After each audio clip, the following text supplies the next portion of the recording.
Hello and welcome to today's EcoCast by Actual Tech Media. The topic is supporting and enabling modern applications. Thank you so much for joining us. On the EcoCast, you'll hear from experts at Sequence Security, Duo, Pure Storage, Sev1, OutSystems, Scale Computing, and vFunction. We've got a great event lined up for you here today on the EcoCast. Now, before we get started, there's just a few things that you should know about the event. My name is David Davis of Actual Tech Media, and I'll be serving as the moderator, along with fellow moderator, Mr. Scott Becker.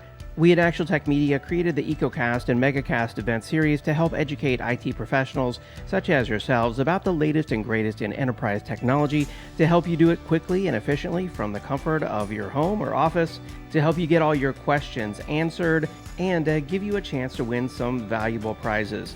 We're all former IT professionals ourselves here at Actual Tech Media, and we know how tough it can be out there in the world of enterprise IT, and we want to help you to solve your technology challenges. So we encourage your questions there in the questions pane of your audience console. We even have a best question prize to help further encourage those questions, and I'll be talking about that here in just a moment.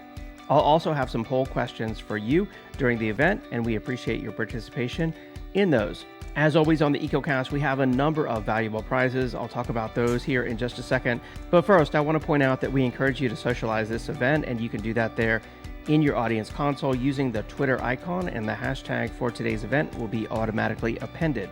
We also have some awesome resources there in the Handouts tab. We've got ebooks, we've got trial links, and some other special resources hand-selected by today's presenters, so we encourage you to check those out. The prizes on today's EcoCast are 5 Amazon $500 gift cards. You must be live in attendance to qualify for the prize drawings, and we will be announcing the prize winners verbally during the event. You also must meet the Actual Tech Media prize terms and conditions, which you can find there in the Handouts tab. And if that wasn't enough, we also have Amazon $50 gift cards for the best question prizes after each of today's 7 sessions on the EcoCast. So that's 7 more Amazon gift cards that you have a chance to win. Of course, you must ask a question to be eligible for the best question prize drawing and meet the Actual Tech Media prize terms and conditions that you can find there in the Handouts tab. All prize winners have the option to make a donation to our selected charities, and grand prize winners must submit an IRS Form W-9 to Actual Tech Media. Over the years, we've donated thousands of dollars to the charities you see here on the screen. So if you win a prize and you'd like to help someone less fortunate, we would love to help you do that. The hashtag for today on Twitter is ATM EcoCast. And like I said, if you tweet using the Twitter icon in your audience console, that hashtag will be automatically appended. You can also follow Actual Tech Media and me, your moderator, David M. Davis, as well. Subscribe to all the Actual Tech Media social channels there in your audience console, our YouTube channel, where we post recordings of all of our events, Facebook, and the 10 on Tech podcast. It's a great way to stay up to date on enterprise technology. Also, you'll find a link there to LinkedIn, where you can follow Actual Tech Media and stay up to date on the latest and greatest in enterprise tech. I also want to call your attention there to the Handouts tab, where you can visit the Gorilla Guide website. This is where you can subscribe to the Gorilla Guide book series. These are free, easy to read enterprise IT books authored by top industry experts.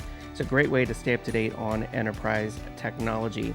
And then one more way to win additional Amazon gift cards is to refer an IT friend or coworker to Actual Tech Media's online event series, and you both could win an Amazon $300 gift card. We do that drawing each month, and you can refer as many friends as you like. We promise not to spam your friends. We'll send them an invitation to our upcoming events. If they don't respond, we'll send them one more reminder, and if they don't respond again, then no worries. At the end of the event, you'll be automatically redirected to our Refer a Friend page as well. And with that, it's now my pleasure to introduce today's keynote speaker. Welcome, Mr. Scott Becker from Actual Tech Media. He's an enterprise IT veteran, and he's going to talk to us today about 4 modern application challenges in just 4 minutes. Scott, take it away. Thanks, David, and welcome everyone to this EcoCast on supporting and enabling modern applications. We've all heard about the advantages of modern applications, and by modern applications, we mean microservices, serverless operational models, CI/CD, and agile developer processes. That superset of technologies and practices means faster innovation, faster time to market, and better business responsiveness in general. Today, we're here to talk about the real challenges that we all have to overcome in order to obtain all those worthwhile benefits. The promise is real, but issues emerge in the process.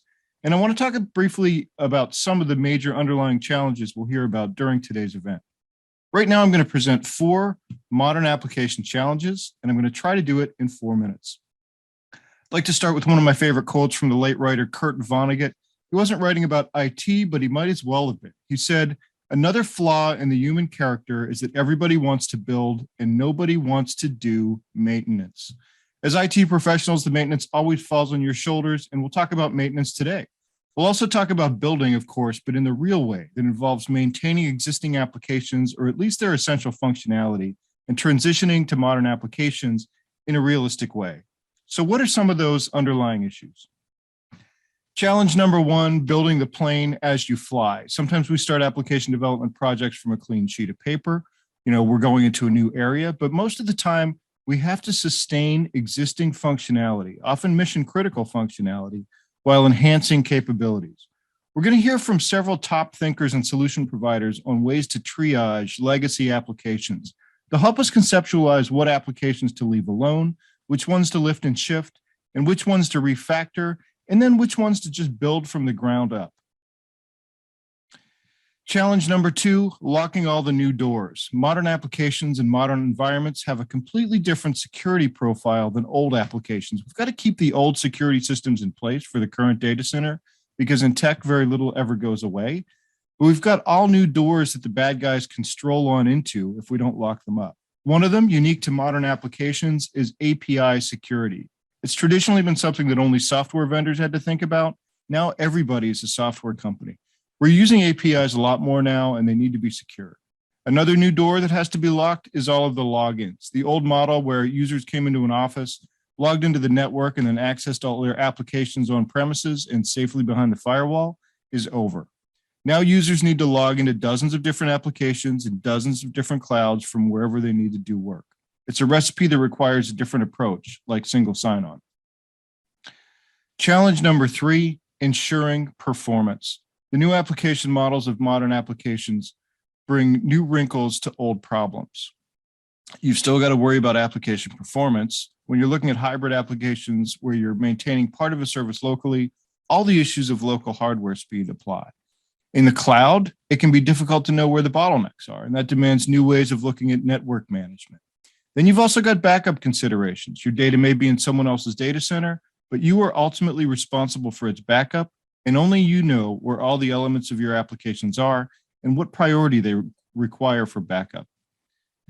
Finally, challenge number 4, testing the edge of the envelope. Another flight image here. This is Neil Armstrong with the X-15, and we're using the old test pilot phrase about the edge of the envelope, where the envelope is a plane's capabilities. A big part of modern application design is knowing when to centralize compute and storage by putting it in the cloud, and knowing when you need to push power and AI decision-making out to the edges. So we'll talk about edge in modern applications. You'll hear about these and other challenges in much greater detail over the next several sessions from some of the most innovative companies out there that are grappling with these issues. I know you'll come away with solutions and ideas for overcoming those challenges and really reaping the benefits that modern applications can deliver. David, let me turn things back to you to introduce our expert speakers and get us rolling.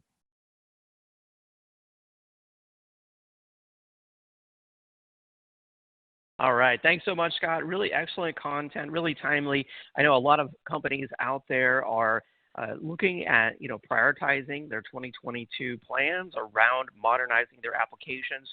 And in that vein, we have a poll question for everyone out there here on the event today. We've just brought up the first poll. You should see it in the slides window.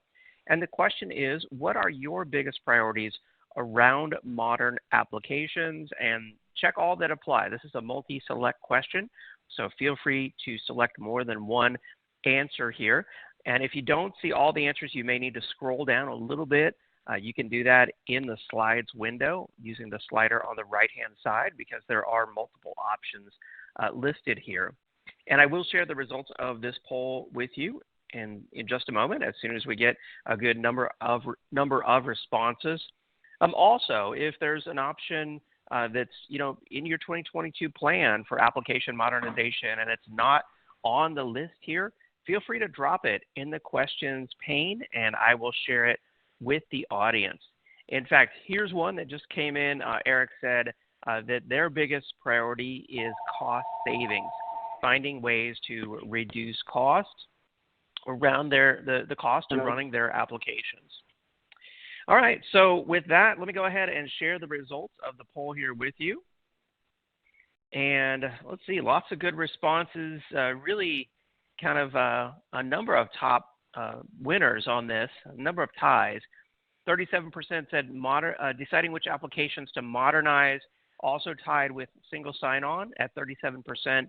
Another 37% network performance, including cloud components, followed by API security and speeding up application modernization. Those are really all kind of the top winners of the poll.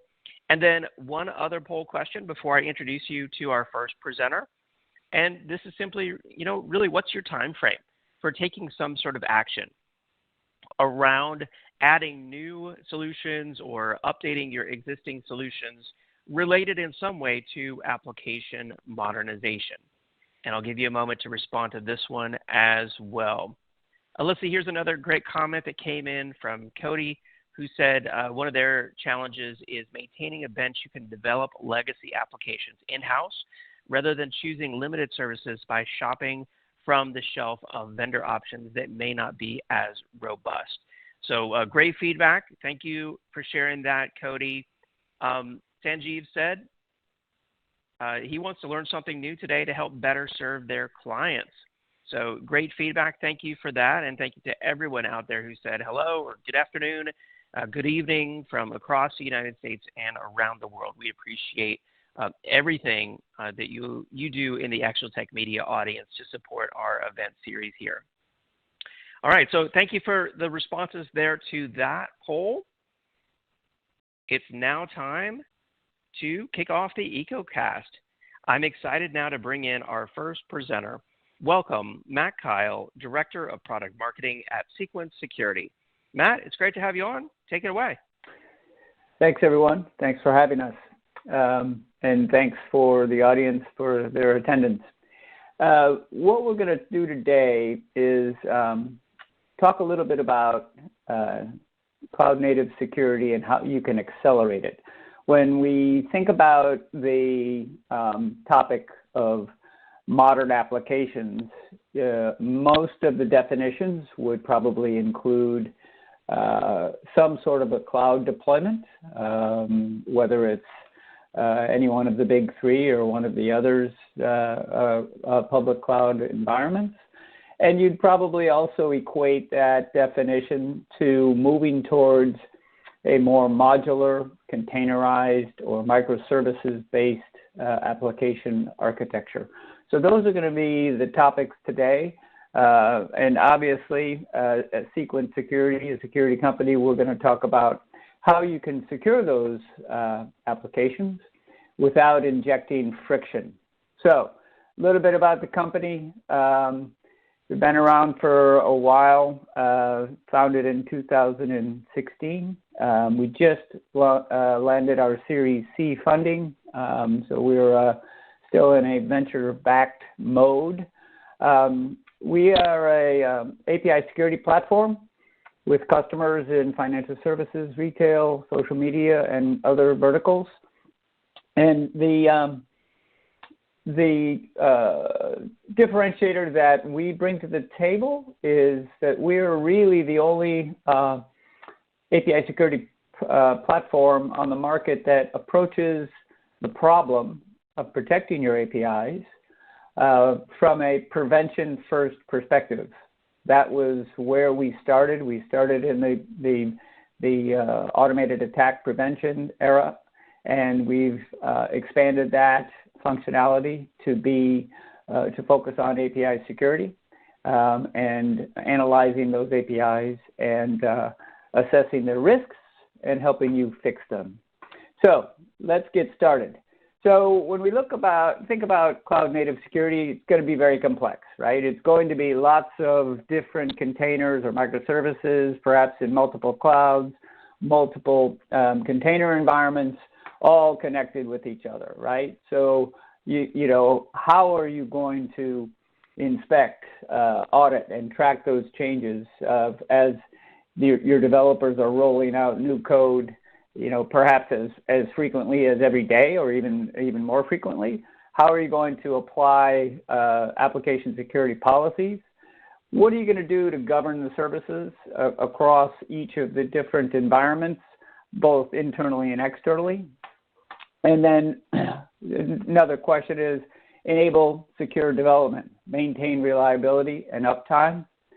And then the final element that adds complexity to what is already a complex environment is security policy consistency. Again, if you're like many organizations, you're moving towards a multi-cloud environment. If you're an older organization that may have legacy applications still in a data center, you might have virtual machines connecting back to the cloud. How are you going to maintain consistent security policy? So one way to do that is to work with Sequence and Tetrate, who we have just established a partnership to manage cloud native applications, I should say, securely. So we've established a partnership. You guys are going to actually hear about it before the press hits the news. There'll be a press release tomorrow. But we've partnered with Tetrate to integrate with their service bridge, and we're going to talk about the service bridge in just a moment. What we end up doing is helping you reduce complexity, improve the efficiencies of your operation, and deploy security in a frictionless manner. So a little bit about Tetrate. So the Tetrate service bridge, what it does is it's an overlay for your container-based environment, whether it's Istio or Kubernetes or any one of the different variations. The Tetrate service bridge is what you would call a management overlay. So it's going to allow you to manage your microservices, whether they are brand new microservices or even the legacy applications, in any location, in any application architecture.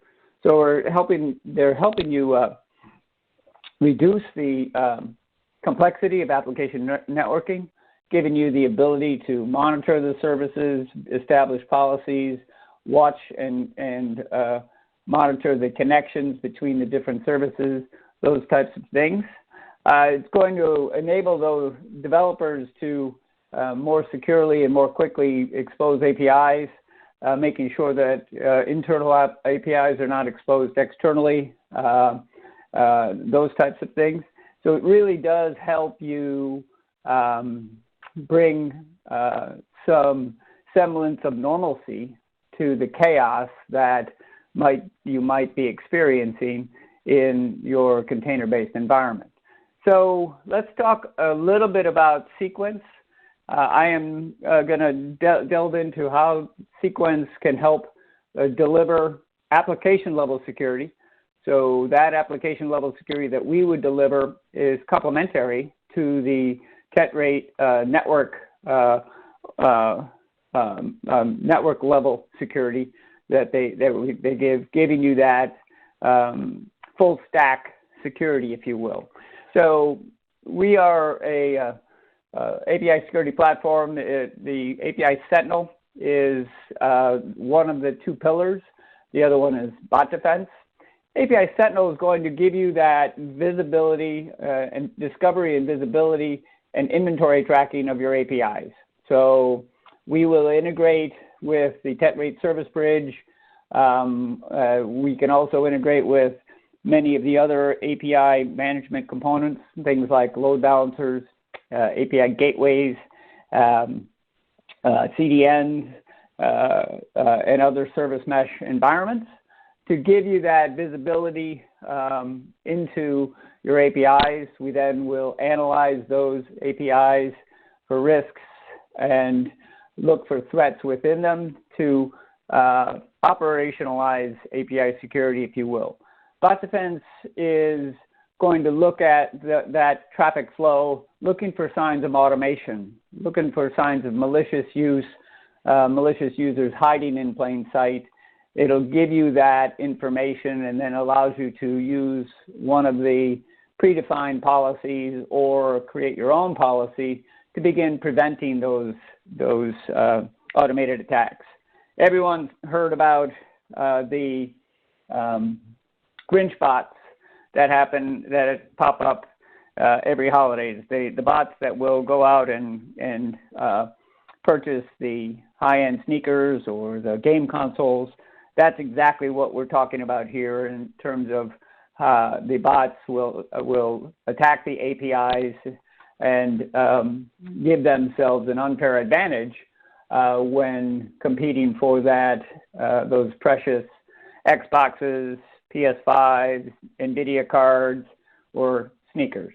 So let's talk a little bit more about that in detail. So first thing we're going to do is the discovery and inventory tracking. So going to find all your APIs, both those that might have specifications and those that may not. These are going to be shadow APIs or hidden endpoints. We're going to it's going to allow you to upload an Open API 3.0 or 2.0 specification to the platform. It will then use that for conformance checking and other purposes that I'll talk about in just a moment. A new feature that we're rolling out is it will now also allow you to generate a specification. So not only can you use specifications to do conformance checking, but it will also generate a specification.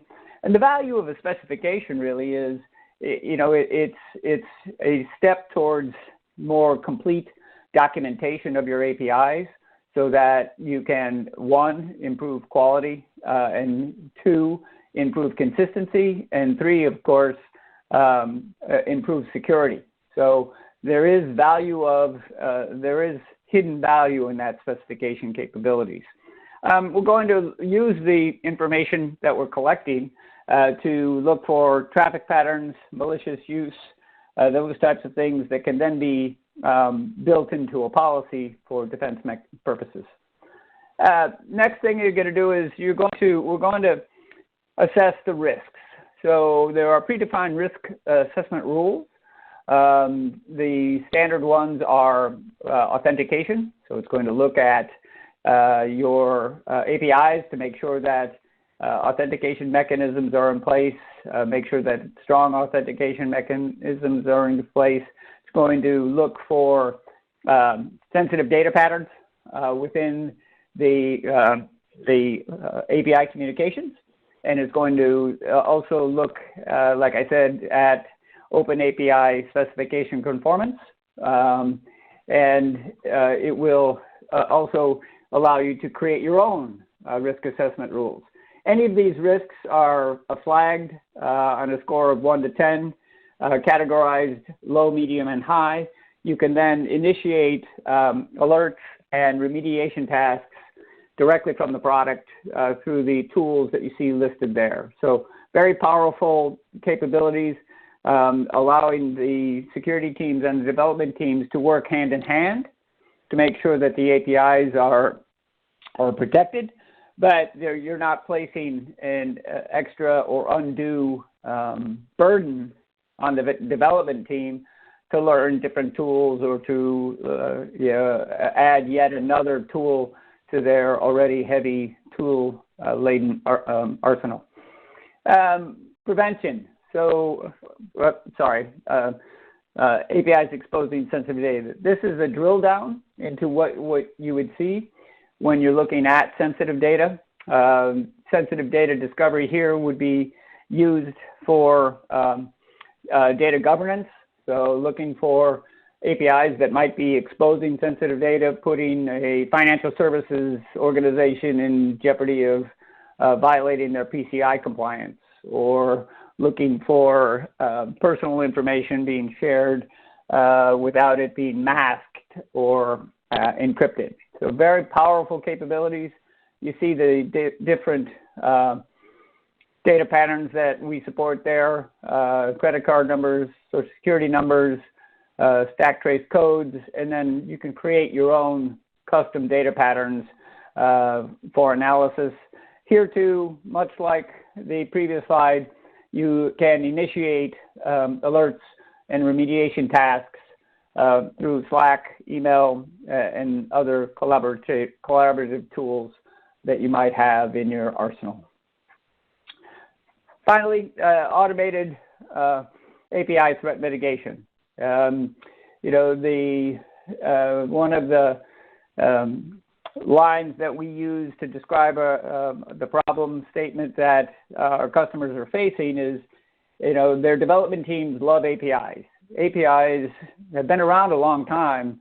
They've exploded in the last few years as the effort to modernize applications has exploded. The move to the cloud, the move towards containers, the move towards mobile devices, all of these components, all of these elements, I should say, are influencing the use of APIs dramatically. And for the same reasons that developers love APIs, so too do attackers. It's far easier for an attacker to find an API and exploit it, or launch a script against an API for an automated attack than it is for them to attack a web page. The reason? Well, APIs are inclusive of the full transaction, so they just write the little snippet of code and they fire it at the API.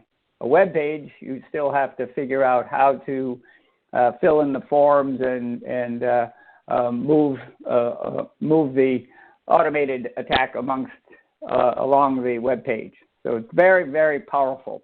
So what we do here is we use ML models to differentiate between genuine and fake requests.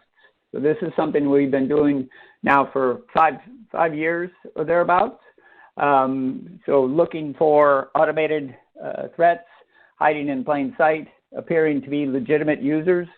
I described the Grinchbot capabilities earlier, so we don't need to go through that again, but that's exactly what we're doing. We're helping our retail and finance customers sniff out those automated, malicious users hiding in plain sight, trying to achieve account takeovers or create fake accounts or do content scraping attacks against our customers. So we're going to look at API usage-based spikes. We're going to look for unauthorized use, people that are trying to brute force their way into the application. Look for the APIs originating from known malicious IP networks, things like bulletproof proxies, where they are reselling or using residential IP addresses that have been compromised and distributed around the world to make themselves appear legitimate, hide their identity, hiding their location. So if you were to do a Google search for bulletproof proxies, you'd find a host of different proxy vendors out there selling their IP address ranges to malicious users for the purposes of exactly this, launching large-scale attacks. They mask themselves as legitimate businesses because there are uses where you can subscribe to their services for testing. You want to test your website, you want to test a high-volume website, then you might use this type of a service. But really, the underlying use case for them is malicious use. So just a few examples of the automation that gets launched against APIs. So let's talk a little bit about our architecture. So it's a modular architecture separated into a control and data plane. The data plane is a lightweight element that connects to your your network component that you see there on the bottom of the screen. It's going to connect to your CDN, load balancer, gateway, proxy, or controller, and it's going to feed information back to the control plane that might be hosted in a SaaS environment. It might be hosted in a data center, or it could be a hybrid approach. So the control plane is where all the heavy lifting is done. So it's done in a manner that does not inject any performance degradation to your application, and little to no latency in the application. Which is very obviously very critical for any of these types, any of the financial applications or retail applications that we might be supporting. So now, when you look at keeping this in mind, the componentization of the application, control plane, data plane, the way that we would then be deployed in Tetrate is as you see here. So the Tetrate service bridge deployed on the left side there of the screen within the container environment. You see that we would be integrating, in this particular case, to the API gateway that is in use in the Tetrate service bridge environment, collecting the data, sending it to our API security platform to do the analysis. Any enforcement that is done, the findings are delivered back to the inline component here, known as the defender, to take action. So we can, and that can be as simple as log the information, or it can be as complex and or involved as sending a deceptive response back to the attacker. In between those two extremes would be rate limit, block, and geofence. So different responses are available as needed. And as you see there on the right side, in this particular case as well, you can support a SaaS environment, on-premises, or a hybrid environment. All right, rocking and rolling. So when we think about the topic of the EcoCast today, enabling modern applications, you really do need to think about the use of APIs, the use of modular or more iterative development methodologies, the use of containers, service mesh environments, and you might want to come up with, you need to then think about how are you going to manage it and how are you going to secure it. So with the partnership that we've established with Tetrate, you're going to get the ability to manage cloud native applications, manage their complexity, simplify things a little bit. With Sequence integrated into the service bridge, we can help ensure that the web apps and APIs within those environments are protected. Now, one of the things that I actually forgot to talk about, I'm going to go back a slide here real quick. The way that it works, the way the integration works is there is a small snippet of YAML code that is actually included now in the Tetrate Service Bridge libraries that allows you to add that code to the Tetrate Service Bridge environment into each one of the pods that you see there. So when the traffic is flowing through and if you're a Sequence user, or you can actually add the application to the Sequence environment at the development stage, long before it ever gets to the security teams. So, and then when you deploy that application, the security team takes over and begins protecting those applications automatically. So there's no change control process, there's no delays that are injected into the rollout, the applications can be deployed and protected as fast as the development team can keep up with. So that wraps up our conversation about Tetrate, how Tetrate and Sequence can help you secure modern applications. I'm going to open it up. There's a couple of questions I think that we have available. Moderator, you want to jump back on, David? Absolutely, yeah. We do have some great questions coming in for you from the audience, Matt. While we take those questions, I'm just going to bring up this poll for everyone out there that says, what additional information would you like about the Sequence solution? And we appreciate your feedback on that. Let's see, there's some great questions here. I guess I'll start off. There's a couple of questions around kind of monitoring and measuring from Harvey.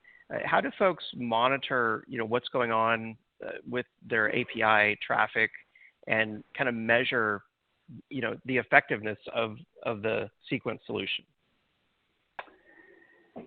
The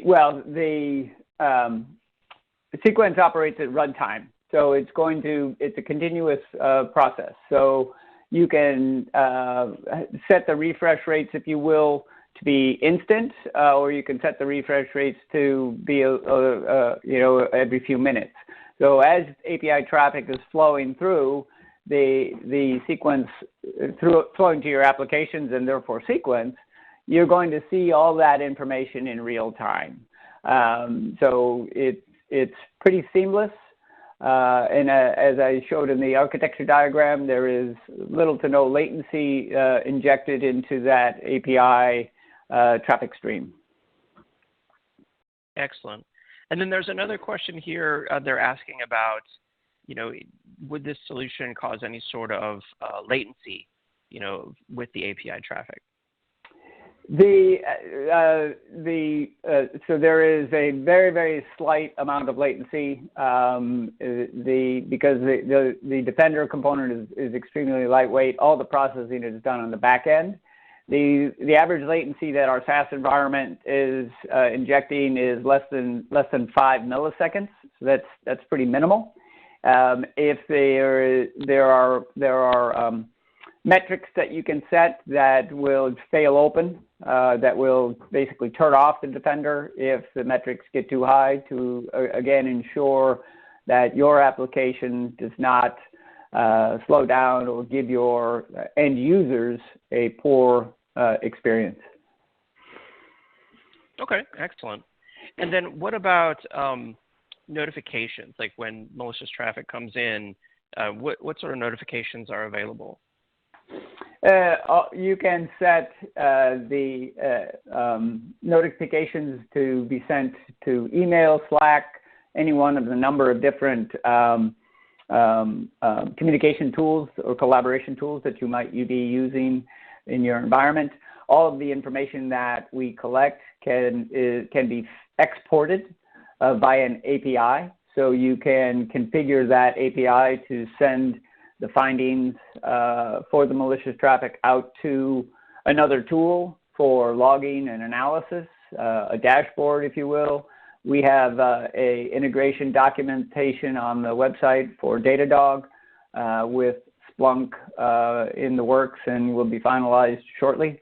So any of the API, any of the information we have can be exported via the REST API architecture that we support.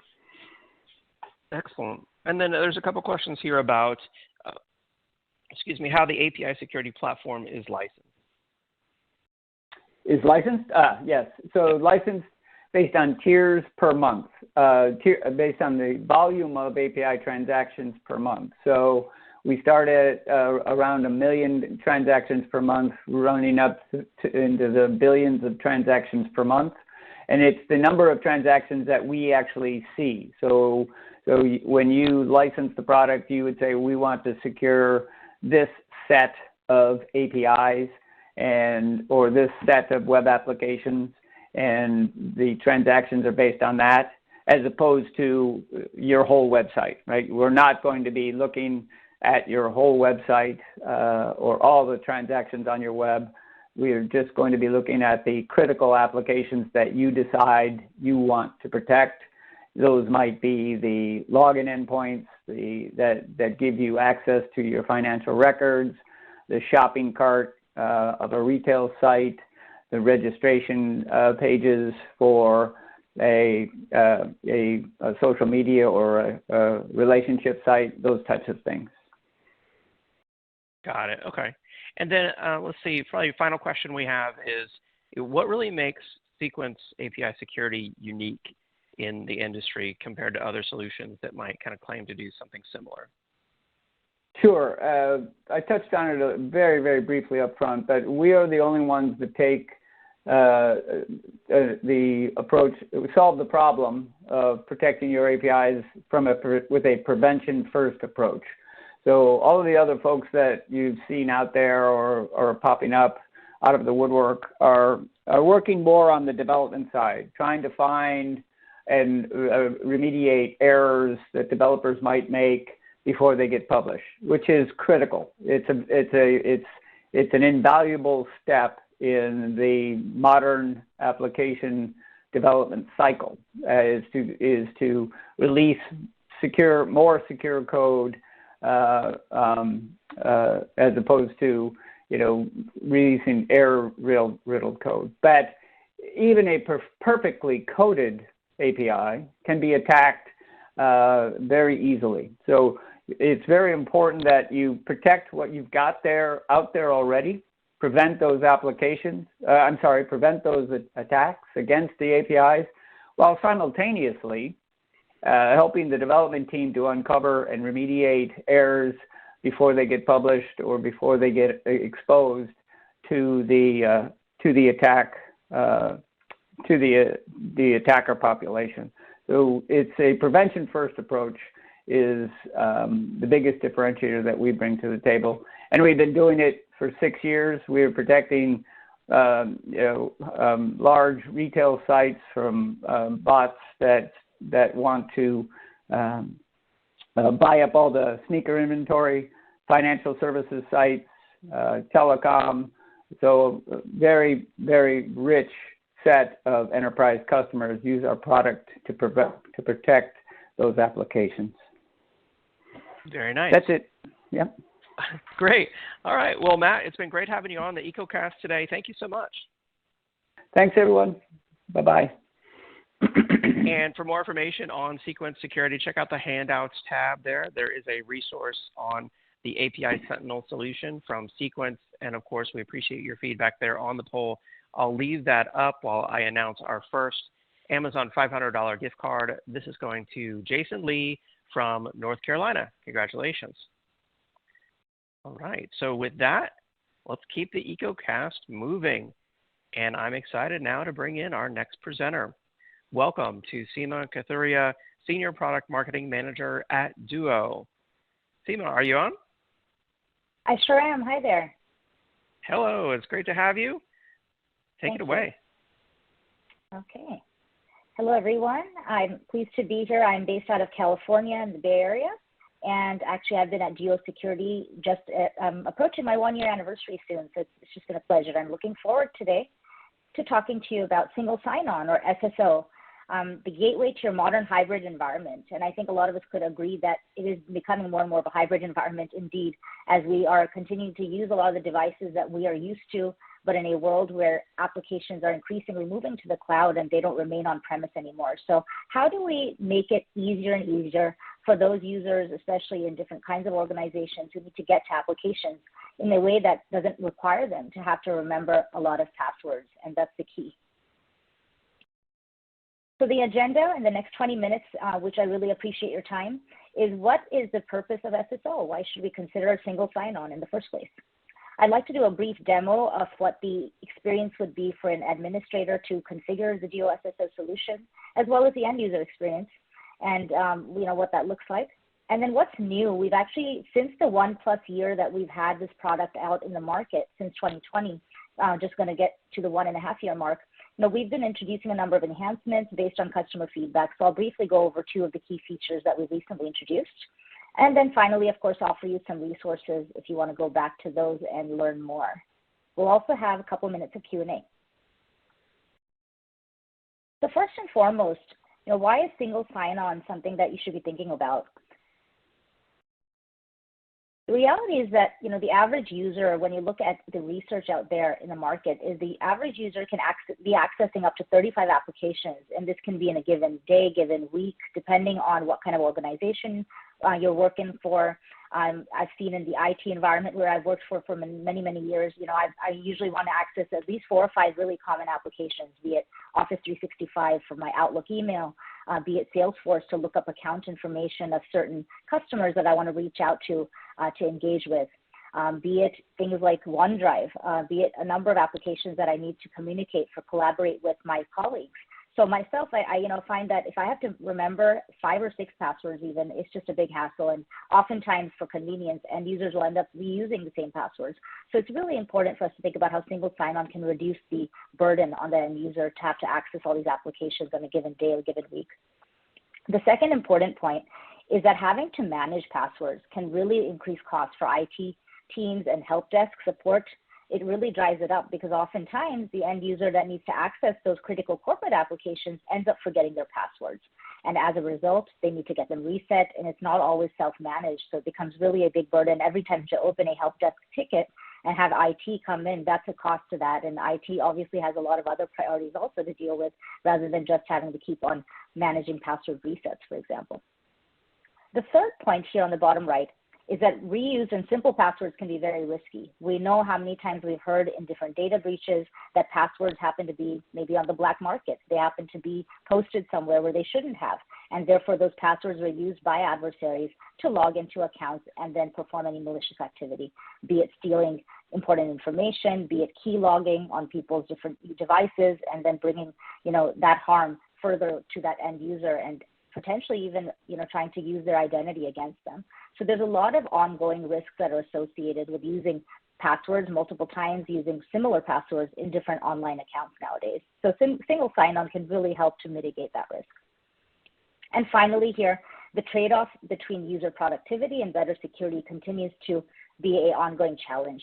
As we are adopting this mode of hybrid work where we have to access corporate applications, whether it's from accessing them from our laptop at home, maybe we're at a coffee shop, maybe we're at a vacation in some other foreign country even, or a different city from where we normally are, how do we really mitigate the pain of having to remember passwords for every different application and having to log in multiple times in different tabs? Let's just make it easy by having a central place where single sign-on can provide that single username and password potentially, or even a passwordless experience that gives us that single entry point into multiple applications. So we can really improve the user productivity while allowing for better security, frankly, because there are fewer passwords to remember. So at the end of the day, the problem is we want to reduce the multiple logins to multiple applications by really streamlining that experience with single sign-on. Here I'm showing a very high-level diagram here on the left of what that user experience has traditionally been. When I have to log in to multiple applications like Slack for collaboration, Office 365 for email and documents, as well as other kinds of different apps. It can be Salesforce, Dropbox, etc., and even other cloud-based hosted applications. We find that I'm going to have, traditionally I would have had set different passwords for each of these, different even usernames and password combinations for each of these. It was really painful for me in a non-single sign-on world. However, if you look at the Duo single sign-on solution, therein, Duo single sign-on says that SEMA, you can choose to have a single username and password, oftentimes a corporate mandated credential. And once I have that, I can log into these applications that the admin has pre-configured as being allowed for me because of my particular role in the company. So another user in my company might have a different set of applications that he or she can access. However, the benefit of single sign-on is that they can simply use their corporate email and password combination to have that single sign-on experience. And it really streamlines the number of things they have to remember every day to access these applications. It really reduces the time for them to start being productive. The better user experience combined with strong security are really the key benefits at the highest level for single sign-on solutions. And Duo has been leading the charge to be able to integrate that single sign-on with a number of other security paradigms. Our most well-known has been Duo multi-factor authentication, which adds that extra layer of security and really helps to reduce even further risk from data breaches. When we talk about Duo Single Sign-On, as far as the key benefits, there's several benefits for IT and security teams, as I mentioned earlier, but also for the end users, when we look at the user experience. On the IT and security team side, this Duo Single Sign-On product is really fast and easy to set up. I mean, that's something that time and time again, our customers, since we first brought this to market, have said, hey, Duo, we're really glad that you're hosting the service for us. You made it really easy for us to go into the Duo admin panel and set this up for our users. They also like the fact that it is cloud-based. So, it really makes it easy for them to get anything updated. Every time Duo Single Sign-On has had a software update, we just put that, it's hosted in the cloud. And we can actually allow you to give your users access to on-premises applications as well as homegrown applications. So you're not limited to just the SaaS, cloud apps, but you can have a variety of applications that you can give single sign-on access to. So it makes it really flexible. You can also manage not only single sign-on, but multi-factor authentication from Duo from the same panel, as well as establish device trust policies. So say you have a mixture of managed and unmanaged devices, we can give you that single experience in the administration panel to actually configure policies. Maybe in certain cases, certain devices must be trusted and they might not be allowed if they're untrusted to access certain sensitive applications, or maybe depending on the location of that user and where they're connecting from, we want to apply a stronger and stringent policy from a multi-factor auth perspective, as well as allow them single sign-on only to certain applications. So we can give that granular access policy control right from a single interface. And finally, you can also customize. You can actually customize even the security policies. So say that there's certain kinds of applications, maybe they are HR applications, maybe they're financial applications or healthcare applications that have very, very sensitive private data behind them. You want to apply really strong application security policy to allow only certain groups of users, maybe certain administrators during certain, and coming from certain devices, access to those applications from the single sign-on experience. So you can actually apply very granular policies depending on that group, the role of that person, and where they're even coming from and what device they're using. At the end of the day, single sign-on is going to mean a better experience for the IT and help desk teams as well as the security teams, because it improves security and it results in fewer password reset help desk calls. So that's always a good thing, because now the help desk can focus on other tasks that might end up having a high priority as well. From an end user experience, I'll share a few of the benefits. One is that even for me today, as a worker here in Geosecurity, I find it really easy to go to the central dashboard. Once I've logged in with my corporate email address and password, I can actually just go in at once and then, go and access any application. I simply go into the web browser and I go to the particular application that I might have, bookmarked or that I remember the URL for. I'm going to go ahead and just log in into Microsoft 365 and be able to access everything at once. Then after that, I can log into my OneDrive, I can log into Salesforce, and it's a really easy login flow for me from there. I have a very consistent experience. I don't have to worry about, does this application need a username and password that's different from my corporate? No, I don't even have to think about it. It's very consistent. I can just go in once, and I know that I'm logged in for that day, for that 8-hour session, say, and then from there I can access those applications throughout my workday. Geocentral is our centralized web-based page where we actually put different tiles for all the applications that employee is allowed to access after they've single signed on. So it's really easy to go to the central page. I've really bookmarked the Geocentral page. So now I don't have to think about where is that page. I just go to the bookmark, in the morning, and I can go ahead and access my applications from that main dashboard. At the end of the day, also, I have less risk of using poor passwords that I've created that aren't very, very strong passwords. And I really minimize the risk of having to reuse passwords, which is convenient otherwise. But now I don't even have to think about, because I just have that single credential that I use in.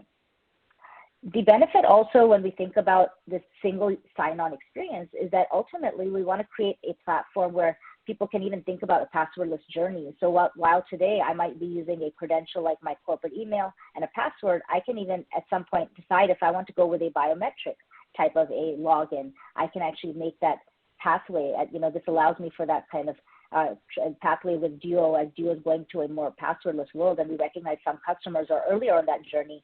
The single sign-on, Duo single sign-on is going to allow for them to try to go and bridge that gap between having to even use a password to a more passwordless feature, be it a biometric like an iris, be it a touch ID on my Mac laptop or whatnot. So there's a number of different options that are going to be available. Here I'm showing you a screenshot of the Geocentral, which is our application dashboard. It's a single web page that will now allow you, once you've had a single sign-on into the corporate account, you can go ahead and access the corporate applications as a user that you're allowed to, that the admin has pre-configured. And there's a number of options available. You can have custom subdomains that you can actually allow for, so that now it's easy for your user to understand, yes, I work for XYZ company name, and now I understand that this company has allowed me access to these particular applications configured by the admin. The admin can also customize the tiles and allow the end user in some cases to customize if they want to name certain tiles, certain things. And it's easy to search for the application. Say that you have hundreds of applications available. Well, it's going to be taking a while to scroll down. So there's a search tool, search button available on the top here. Users are only going to see the applications that are available and they are allowed to access based on their security policy. So it's not that, like, I might not have the same set of applications as my colleague does in a different role and team. So this is very much custom to me. And ultimately, the Duo administration panel is where the administrator for Duo would actually configure those policies and decide which applications specific employees will be allowed access to through single sign-on.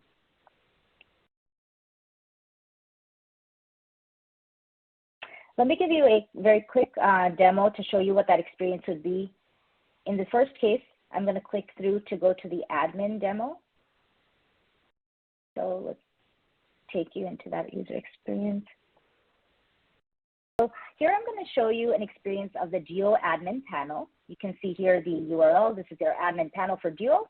This is where you're going to first start as a Duo admin in order to configure single sign-on. So you click on single sign-on, and you get a little bit information. You go ahead and click the terms and conditions.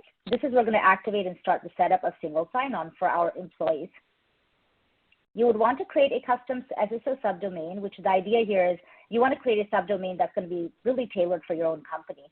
So it's very much intuitive for your users to be able to hear. I'm just going to put a generic name in to create the subdomain. At this point, we're ready to be able to configure our identity provider to whom the Duo single sign-on will speak to be able to make sure that that user is appropriately authenticated with the primary auth source. We have two options here: Active Directory as an on-prem directory source, or a SAML 2.0 identity provider. We're going to select Azure AD in this case as our SAML identity provider. So we're going to add that as our SAML identity provider.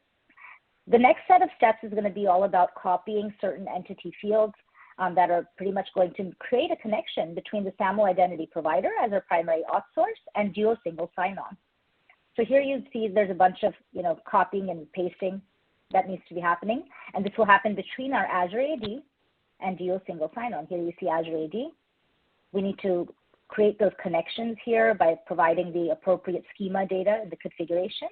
So there's a little bit of back and forth copying and pasting that's happening to make sure that our Azure's attribute names are matching Duo's. So username, email, all those things that you would expect for a typical employee username, and to be able to be configured between, saying that this user would be allowed to have these connection points between the application, the SAML application, and the actual Duo single sign-on.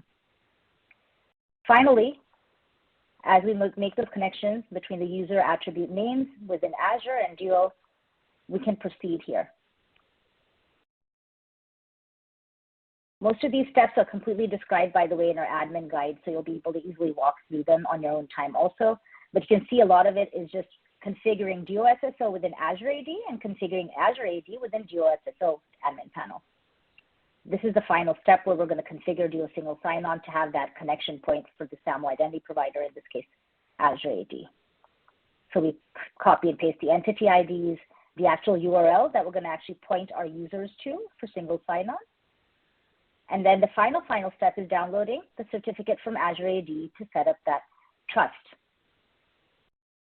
So from Azure AD, we see that we're going to go ahead and download and upload the certificates here. So I've downloaded the certificate. I'm opening it up here in Duo. And now we maintain that trust connection. At this point, we've configured the identity provider as the primary auth source that Duo hosted SSO will be able to use to then configure a number of applications. The next step in this process would be to select the application that you want to be able to allow your users single sign-on to. And I'm not going to go over that particular experience as we don't have that much time today, but I would encourage you to come to Duo's demos to look at that experience as well. The next thing I want to demo will be the Ssl experience from a user's perspective. So let me show you that right now. This is going to be the employee trying to single sign on into an application. They will first be presented with a a basic challenge, which is to enter their credentials that very first time. So here, this person in Acme Corporation is going to put in their username as their email and their password. And at that point, they need to be able to do a multi-factor auth. Duo actually has a mobile authenticator that I'm going to use here to send a push to the employee. And at that point, they were expecting that, yes, I'm the person that I'm trying to single sign on. So yes, I'm going to allow this access. And after that multi-factor auth, here's the single sign-on. I've been single signed on into a number of applications that the admin has configured for me. So really easy. This is that Geocentral experience, the single pane of glass where you can actually click on any of the application tiles that you want to then access through the rest of the day. I'm going to now go back to our main presentation here. And so we went through the admin and end user demo that I just showed you. And briefly, I'd like to share with you what we've been doing in the last couple of months in terms of adding net new enhancements to Duo SSO. The first of the two features is the self-service password reset for Active Directory. So whereas in the past, end users would have to rely on IT and help desk to reset their passwords when they had to, either they expired or whatnot for Active Directory, now we're going to allow with Duo SSO, users can self-manage. You can see here in this Giphy, you enter your old password, create a new password, and then go ahead and self-manage that on your own as an end user. You don't need to go to IT and help desk anymore to be able to do this work. This is already generally available today, so I'm happy to share that that's something that if you are a Duo customer, you'll be able to take advantage of the self-service password reset. So that is the first of the two. The second feature I wanted to share today that's going to come really soon in early 2022 is that we're supporting more than one Active Directory forest as the primary auth source. We have found in certain companies, organizations, basically they have more than one Active Directory forest. Maybe they've had in the past another company that they acquired. Maybe now they're merging with another company that has a completely separate Active Directory forest of users. We want to be able to make it really easy for the admin to be able to configure the SSO policies against both of those Active Directory forests, and potentially more than two. And so this is going to really make it much more seamless for an organization that has many, many users in different forests to be able to merge those into a single way of being able to maintain policies against all those users as if they're part of the same organization. So this is, again, streamlining the experience from an administrative and deployment perspective and providing that rich security posture with SSO for all the users as soon as possible. So really excited that this is going to be coming soon for you. And again, look out for more updates on our website if you want to learn more. And to learn more, today was, again, a brief 20-minute overview of our Duo single sign-on experience. I encourage you to check out some more resources. You can even try a free 30-day trial as an end user. I did the same when I joined Duo. It's pretty easy to set up, and you can see how it makes it really easy for you to kind of access any applications you need. You can encourage your organization to give this a try for a couple of users at a time and see if you like it, and then buy more licenses once you're ready. If you need any help, if you already are a Duo user, there's a really wonderful set of technical documents, and we've heard good things from customers on how it's very much easy to follow and for them to be self-managing their Duo policies and whatnot. So you can go ahead and click there. And finally, we have blog posts coming out every month, if not more often, to help you stay current on what Duo is doing.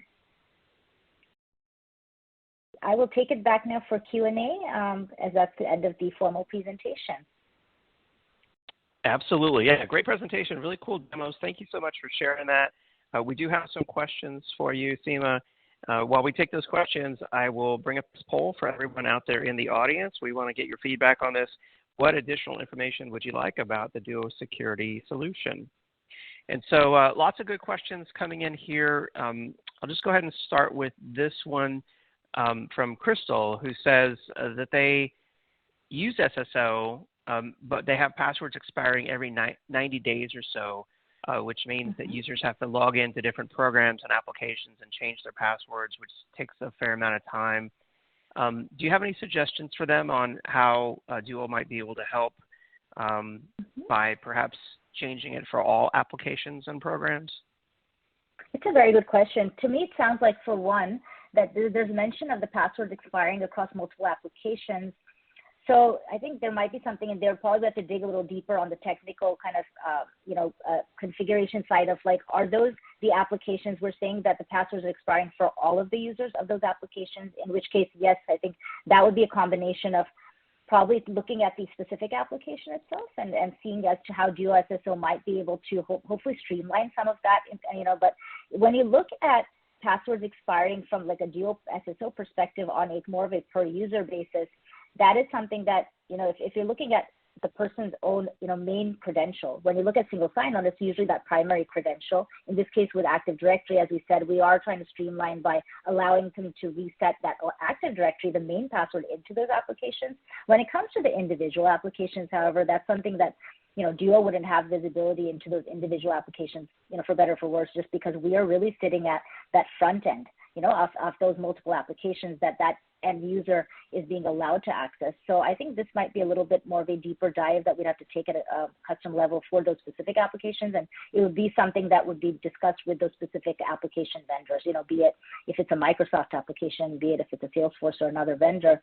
I think that's something that it would be more of a partnership between Duo and that provider to see how can we further streamline at the application level that password expiry experience. And I know like Microsoft, for example, has been doing a lot of work on their own Active Directory, the Azure Active Directory, to really streamline experience. Other vendors might be on that path. It would be very much custom to custom. It'll be different for each. So hopefully it helps. I mean, from a Duo perspective, when it comes to the primary outsourced Active Directory password reset, for example, we are streamlining it with this new release. And we hope to do more. So I would encourage you to, reach out to me, on LinkedIn, or, you can share my email address. I'm happy to dig in further if we can help you in some way to your particular needs here for specific application vendors. Thank you. Another good question here coming in. They're asking, what kind of customers out there are using Duo SSO today? Mm-hmm. Yeah, so we have a variety of customers. I would say that when I looked at the data last, probably a lot of them happen to be in the IT industry. I've seen some in the financial services kind of industries as well. We are expecting that more and more, of course, it'll be kind of all those different kind of critical kind of manufacturing kind of environments as well, of course. I think anywhere pretty much we've seen a variety. I mean, and it is a very much a global service. So, in a number of countries we're seeing, especially with financial services, people are very sensitive to the fact that their employees are needing to, access these applications from anywhere in the world.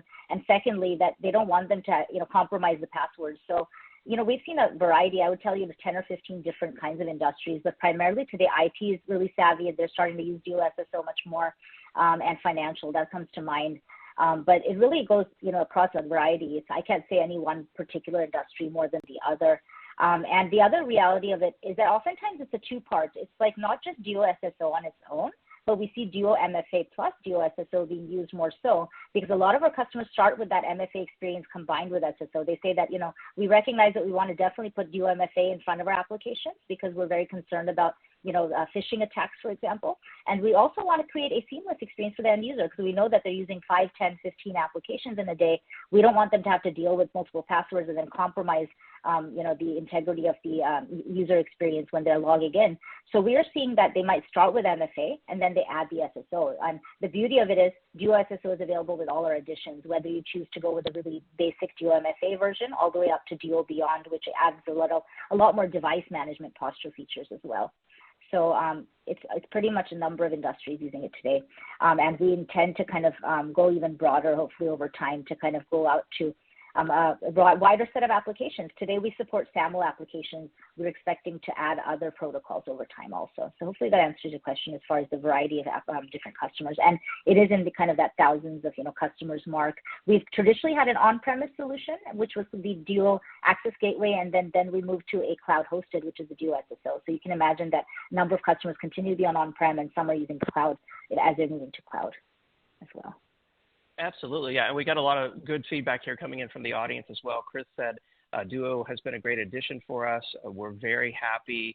Let's see other feedback here from Warren, who said our institution, our institution uses Duo and it works very well. So lots of great feedback from customers on the event today. I'm afraid we're running out of time here for a live Q&A, but I see 25 plus questions there still for you in the electronic queue. Wonderful. Yeah, maybe you can get back to some of those folks. I'll take a look. Obviously, obviously there's a lot of interest in Duo. If folks want to get started, we said, I'll just bring up this slide. A great first step is the 30-day free trial. Is that right? It is. And the beauty of it is that you can start with the trial, you can get the advantage of using not just Duo SSO, but even trying our MFA and a number of other capabilities. So I encourage you to do that right away. I mean, it's a real easy thing to set up as well. I'd love to get your feedback as well.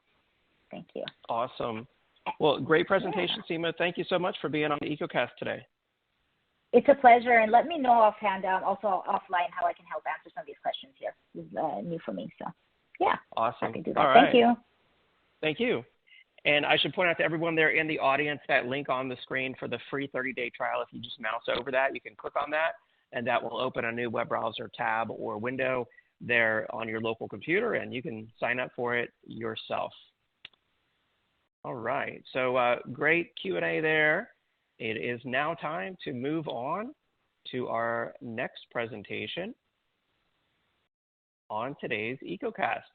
I'm excited now to welcome Misha Hale, Solutions Architect at Pure Storage. Misha, it's great to have you on. Take it away. Hello, my name is Misha Hale, and I'm a Solutions Architect here with Pure Storage in our Solutions division. I work primarily with analytics. And today I'd like to talk to you about protecting your Elasticsearch data with Flashblade. We're going to take a look at, our common problem and maybe some of our resource strategies that are commonly deployed today. And then some of the tests that we ran for the recovery methods that we've chosen and the conclusions that we came to with that, and get you guys some resources. So we know there's many cases where people have a lot of different little Elasticsearch clusters. And sometimes they don't always know when they're business critical, but they are always there, right? There's small ones that maybe engineering is built, or maybe there's a larger cluster that people didn't know was as important as it was. So there's a lot of times where people have planned for failure of certain things, but maybe not clusters that they think they can reload. So are you protecting the data in your cluster as well as the cluster itself? So right now, maybe you've thought of backups. You've got backups for your system. You've got backups for the operating system. But have you planned for infrastructure maintenance? Perhaps there was a change control issue. Somebody didn't let you know it was going to happen and you weren't prepared, or you had some unexpected reset or power outage happen. Or maybe somebody went into an index and accidentally deleted a bunch of indices or corrupted some of the data, or went in and made a whole bunch of incorrect changes to too much data to really hand correct. Or even just a basic cluster hardware issue where something's no longer available, or once again, there were power issues, or maybe there was a failure of a piece of hardware that was unanticipated, or something failed in a unique way that you've not seen before. So it could be any number of these things, but in this case, they usually all break down to the fact that the data on your cluster is no longer available. And that's really what we want to focus on today. So we want to know, if your cluster does go down and you do manage to bring it back up, should you be reloading your Elasticsearch data after failure? Because there's much quicker ways using the Flashblade that we think that we can show you today. And we will get some notes and give you a run through of that. And maybe see if we can help you get back to your business much quicker than you were before. So there may be more creative or situation-specific ways to return a cluster to functional, but I'd really like to focus on two methods today. The first one is what we just discussed, which is reloading data or re-ingesting your data. And this is likely chosen as your default method. You chose not to back up the system. You thought maybe the data that you have is already backed up somewhere else. It's raw. And maybe that data is something that's you're analyzing, but you're not as concerned about it inside of Elasticsearch because you think once it gets back online, it'll work. So this usually is kind of a lack of a backup strategy. This is the idea that maybe it's a cluster you didn't know existed or didn't think it was as important as it was, or one where you believe that you have the raw data and it's not as important to get back online as quick. So when you're reloading data, it's done using ingest tools like FileBeat for harvesting data and Logstash for transforming it. And the size and the speed of the raw ingest is basically configured by the Logstash and FileBeat setups naturally. Data is sent or harvested from a data source, usually things like log files, things that are coming in. It plans for them typically when they are Beat in particular plans for things that are little bits of data oncoming. It's not always as easy to configure for large chunks. But after you get a portion of the raw data, Elasticsearch will then distribute the data between the data nodes, and it'll either create a new index or update an indexing one, depending on your index size and your lifecycle strategies, so that it will allow you to have multiple indices of, say, a default of 50 gigs, I believe. But after the size of the indices that are and the size of all the data once it's ingested will depend on the cluster size. The larger the cluster, it's usually faster, but it also is much larger because it has to do a lot more transformation and a lot more indexing. So the downsides to this is that re-ingesting can be quite slow. And it's meant to monitor, like I said, FileBeat is meant to monitor small changes and bring them in a little bit at a time. When you try and ingest it this way, you have to actually kind of take and hack up your data and parcel it out so you can get it in as quick as possible. And using multiple instances means finding a way to partition the data, like we just said. And Logstash might be needed to do that, which means it could take even longer because you might have to make changes, or maybe it didn't have the recording of those changes in your Logstash server. The good news is, it's the thing that worked for it is that it's quicker, and that it is or it's quicker for you to not have to deal with in the meantime. But as far as failures go, it's a much longer time to return. But if your data is there, there's a chance that you can get back to it. So this is usually sort of a last-ditch effort. The next one that we have is the idea of Snapshot and Restore, which is really what we wanted to talk to you about. And the idea here is this is a backup strategy. This is the only one so far that we've seen recommended by Elastic for this. And keep in mind, both of these don't really include the idea that you're going to be backing up your servers. The operating system and the Elasticsearch cluster itself is a different part of this. Essentially, we think that you're probably going to have your backups and restores coming already out of your servers, but the data themselves don't generally get backed up and saved in that. And even if you back up and restore the cluster, there's a chance there's a lot of corruption because of little chunks of data and the timing on them. So you really need a way to back up the raw data itself. So in this case, if you're doing a snapshot and restore, the idea is we use Elasticsearch itself, and we use a separate repository. And so the Elasticsearch cluster grabs all of the data in its storage, and it backs it up to a snapshot repository. And there's a number of different repository types. There's S3, there's Azure, there's Hadoop Distributed File System, Google Cloud Storage, OpenStack Swift. But once you've created a repository, you can create snapshots, you can back it up to it, you can do a one-time snapshot, or you can do multiple snapshots. You can plan them for daily, and you can do a whole plan. And once you have a snapshot, that data can be compressed as well and restored from. So the main reason this is a really good way to go is because this is by far the fastest method, right? The data is already in the correct places. It's already indexed. It's already the correct sizes. And this means that when you're reloading your data, you don't know what size the data is going to be after you reload it. Sometimes a 500 gig raw data chunk could end up being 5 times that size, depending on a number of factors. So with Snapshot and Restore, the data is usually pretty close to what it is, when you're restoring it. The size in the repository might be a bit smaller because it's going to be compressed if you choose to compress it. But this also minimizes the amount of data when you're restoring. It minimizes the amount of processing that needs to happen by your Elasticsearch cluster, because Elasticsearch is an indexing, which means if you have only one index down, if there are others that are still up, you can still serve queries out of them without being as heavily impacted when you're reloading. And once again, you can configure it, which is nice. The drawbacks are that the snapshots, save data, but not the underlying operating system, of course. And that also means that a server failure means having to reload from an OS level backup or rebuild before the data could be restored. But you also need to have somewhere to store it, of course. You need a snapshot repository. You could use a cloud repository, and we are using, in our examples, our Flashblade as an S3 repository. And the other one is whenever you do this, when you're adding the repository, or if you're adding, any of the repository, or any of the plugins for these repositories, they have to be added to every node in your cluster, and then it has to be restarted. Now, you don't have to drop your entire cluster. You can do what's called a rolling reboot, which basically is, one node at a time slowly so that the data is shifted over. But in the end, it is an update challenge. So we decided to test this and look through things in our own labs. We're using a Flashblade with a bucket that we added locally.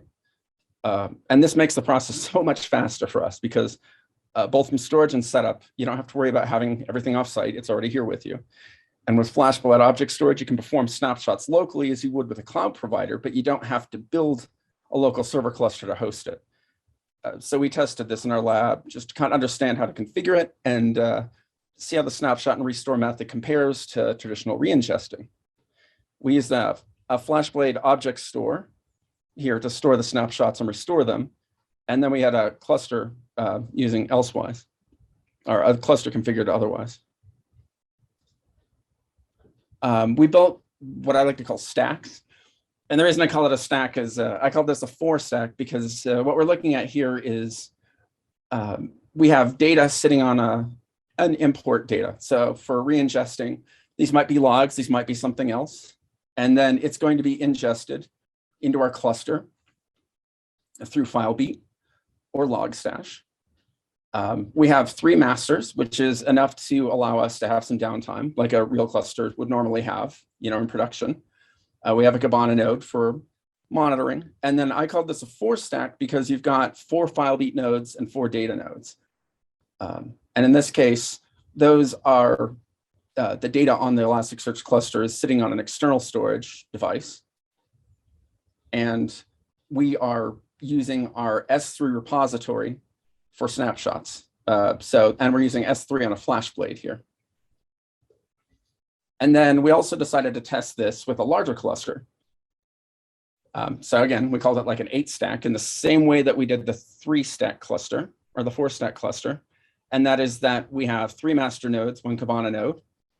That should be enough for this size of cluster. But then we also have all of these data nodes. We have 8 of those, and we added 8 FileBeat and log servers. So as we're doing our ingest test, we also grew the amount of data that we could ingest to try and show, to be fair, about between the 2 options to show you the difference in restoring and snapshotting versus ingesting the data again.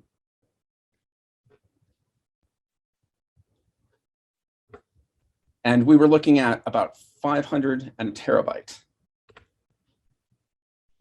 So when we did that, with 500 gigabytes of data on the 4 nodes that we had here, we can see that it took 671 minutes to ingest. But then the snapshot took only 11 minutes, and that was at 200 megabytes a second. But the restore only took 2.33 minutes. Once we went up to an 8 node cluster, of course, the ingest time did go down because we're using more nodes. The snapshot time took about the same. Once again, we have it at 200 megabytes a second. And the restore time actually went up just because there's more nodes, I believe, there. And also because there's more data. And finally, when we look at the 8 node cluster, you can see. So what's going on here is when we did a terabyte of data, for example, the stack size affected how large the data was. So the 500 gigabytes and the 1024 are actually the raw data sizes here. The lower snapshot and restore times for the 500 gigabyte on the 4 stack cluster that you might see there are because the data size after the ingest was smaller.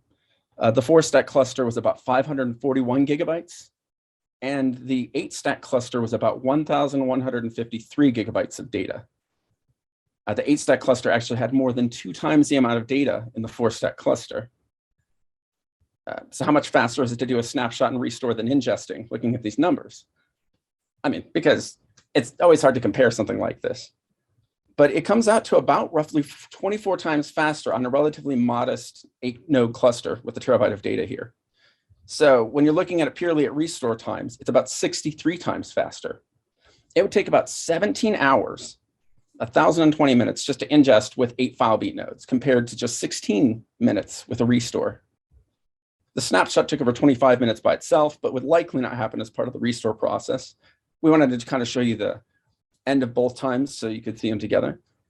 But if you're looking at scaling to like 10 terabytes of data here, at this rate, it would take you a little over a week to ingest what we could accomplish in a little under 3 hours, which is a huge amount of downtime.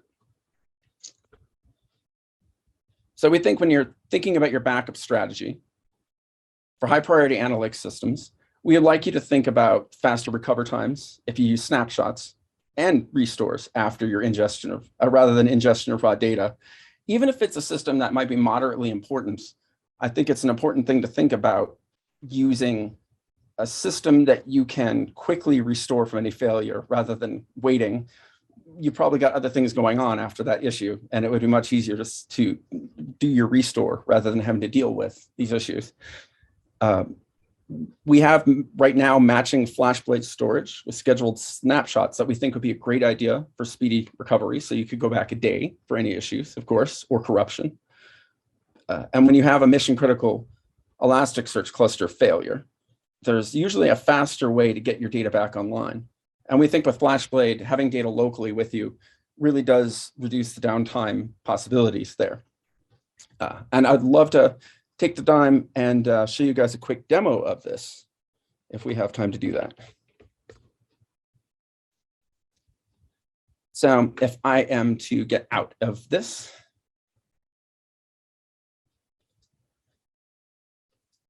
I'm going to get back to my desktop here, and we're going to take a look at all of the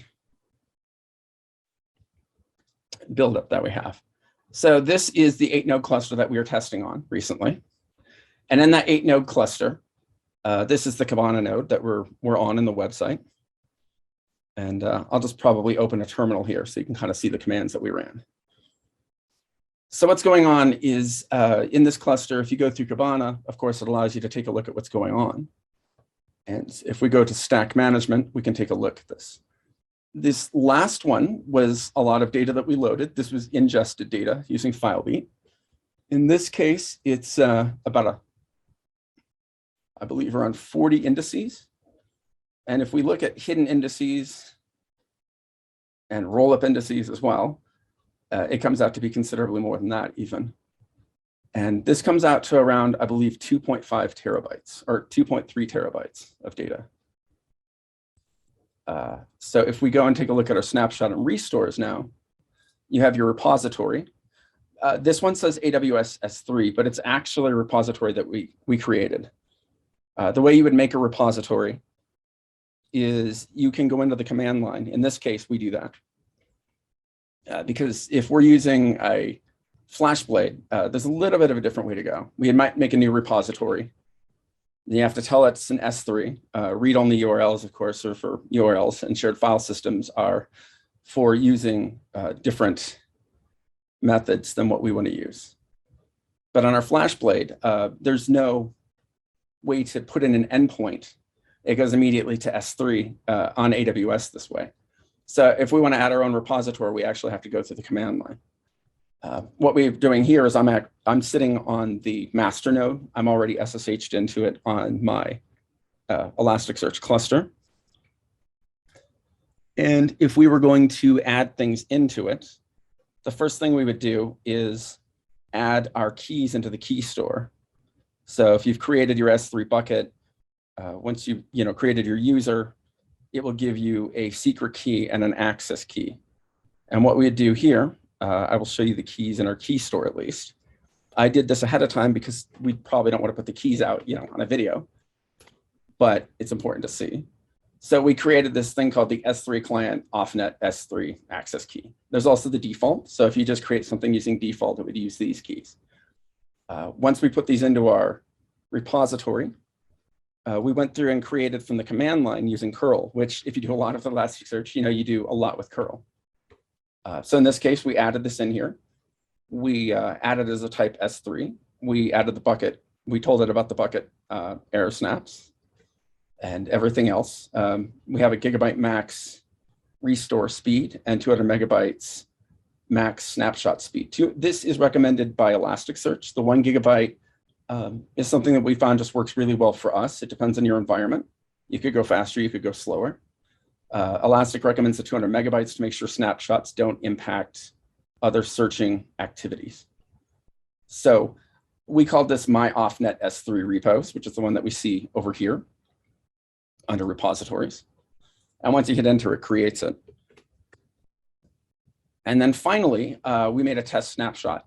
Now you can create a snapshot policy to do snapshots on a regular basis. If you want to test out your repository immediately though, you would do something like a curl command where you can do, which is what we just ran earlier. We did a curl of this, we did a put, and then we add a snapshot called snapshot 01 because, you know, we're not creative. And then we told it to wait for completion so that we could see that it went through. And that's the snapshot that you see in here. You can see what indices are in there and what the size is on disk. And you can see where it runs. And the benefit of this is if you lose anything from there, you can actually take your snapshot and you can reload from it. You can do a restore from it, and you can track your restores from here as well. So if I was going to do a restore, in this case, the way we've been testing it ad hoc now is you would use the command line itself to basically allow you to take all of your snapshots. So your command looks sort of like the way that we created the repository. It's going to be a curl command, and I will get this in the command line here for you in just a moment. It's going to be a curl command, and it's going to basically show you what your all of the commands in there, or what you're going to basically choose which indices you're going to restore.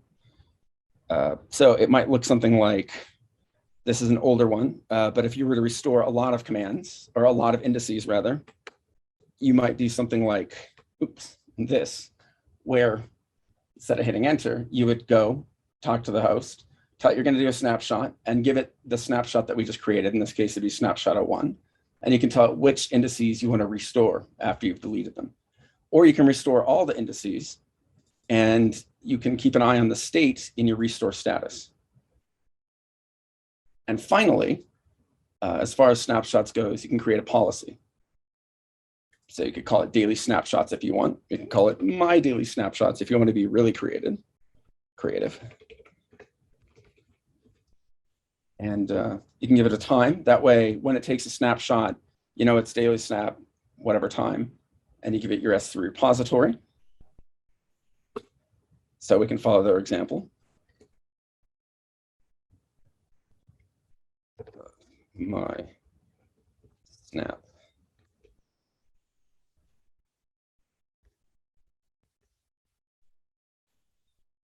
And finally, you can choose, you know, how you want to schedule it every day, 1:30. You can choose to back up everything, or you can choose specific ones. If something's unavailable. And so once you go through all of your options, what you've chosen, the main one is global state. If you do not include this, it will not bring everything up online. So that's the quickest ways to make sure when you're restoring, when you're re-ingesting or anything, that you use 0 replicas, and then you add the replicas back in afterwards. And finally, you can choose if it expires after a certain amount of time, make sure you're not using up too much data, or you can take a look at how many, you know, minimum and maximum to store for this. And once you're done, you've created a new policy. And you can see where those go. So that way you've got a constant return, and you can see what's going on. When you do actually launch a restore, you can see the restore statistics as you're going, see which indices have been restored, or if there's any issues. I wanted to go over the storage that we were talking about earlier, which was the Pure Storage Flashblade. On our webpage, you should be able to see a quick overview of what a Flashblade looks like, and also kind of a breakdown of our specifications. We used it because we really like the object storage facet of it. In fact, you have to have that sort of storage for an Elasticsearch endpoint when you're doing your snapshots. So it made sense to do sort of a local cloud using our expandable storage and the high-speed flash for that, especially when you're doing recovery. And we wanted you to be able to see that. Also, we have some resources. This will be presented as a blog. So we have our Pure Storage blogs, and this will actually be presented as a blog with pictures and what have you soon. And as well, we also have some of the information on the Flashblade and solutions that we've come up with for Elasticsearch, as well as the partner technology page. Thank you again, and please let us know if you have any questions.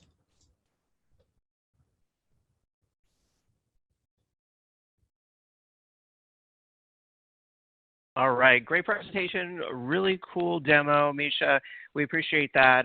We do have some questions coming in for you from the audience. And while we take those questions, I've just brought up a poll for everyone out there where we want to get additional information, from you. What do you want to learn about Pure Storage, specifically Flashblade, and how it might help to support and enable your modern applications? So we'll leave that poll up while we take your questions. Let's see. First question, Misha, I see here for you. They're asking about what's the minimum configuration of Flashblade required to support an Elastic cluster?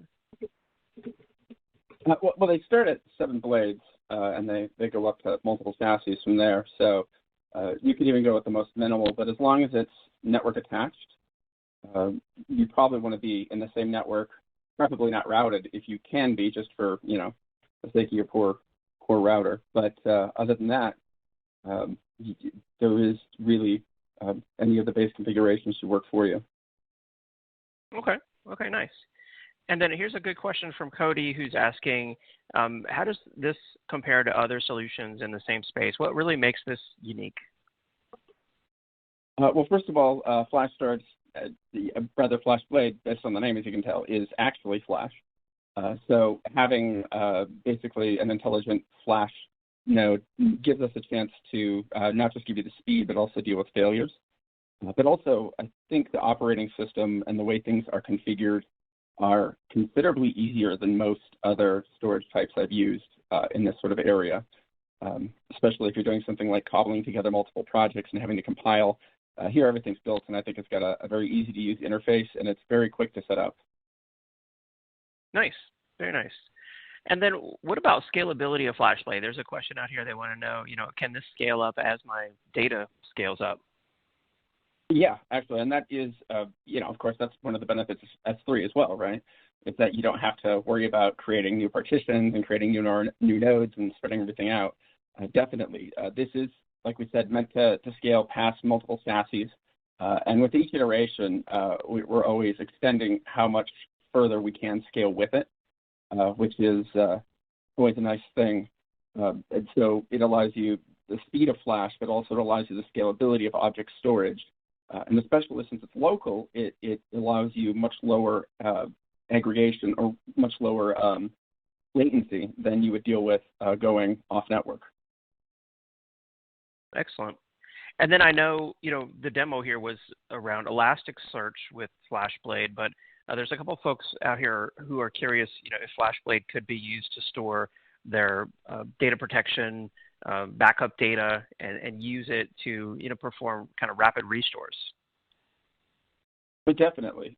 We actually have entire solutions based around the idea of a rapid restore. And we have tools for that on our site if you look up specifically rapid restore. Nice. We do have that. Nice. So, yeah, and we have a lot of solutions based on that area, and even with the S3, you can treat it kind of like you would send data to the clouds. That allows you to very easily, if you have something that can interface with S3, use it as a repository. Very nice. Let's see. It looks like, I'm afraid we're running out of time here in our live Q&A session. There's a number of more technical questions for you there in the electronic queue. But if folks want to get started with Flashblade and Pure Storage, what do you recommend, Misha? Well, I mean, we have our Flash Array line, which is, more array storage. But we also have, what we're focusing on this one was our Flashblade, which is more of our, objects and file storage. And I think if you're looking at doing basically maybe removing servers and allowing you to scale a lot of your file and object storage without having to add extra VMs and extra complexity into your network, taking a look at a Flashblade and looking at some of the directions that you can go. If S3 is unfamiliar to you, then looking at something like NFS would be a great way to look. Excellent. All right. Well, great presentation. Really cool demo. Again, thank you so much for being on the EcoCast today. Thank you so much for having me, and thank you so much for getting through all of that. I appreciate it. Absolutely. And for more information on Pure Storage, there's a link there in the Handouts tab. I encourage everyone to check out as well. That'll take you to purestorage.com for all the Pure Storage resources that are available there. And of course, we appreciate your feedback on the poll. I will leave that up while I announce our next Amazon $500 gift card winner. This one's going out to Lindsay Dangerfield from South Carolina. Congratulations. All right, and thank you to everyone who responded there to the poll. We do appreciate your feedback. But it's time now to move on to our next presentation on the EcoCast. I'm excited now to welcome Tim Greenside, Senior Solutions Architect at SevOne. Hey, Tim, it's great to have you on the EcoCast today. Hey, nice to be here. Thanks.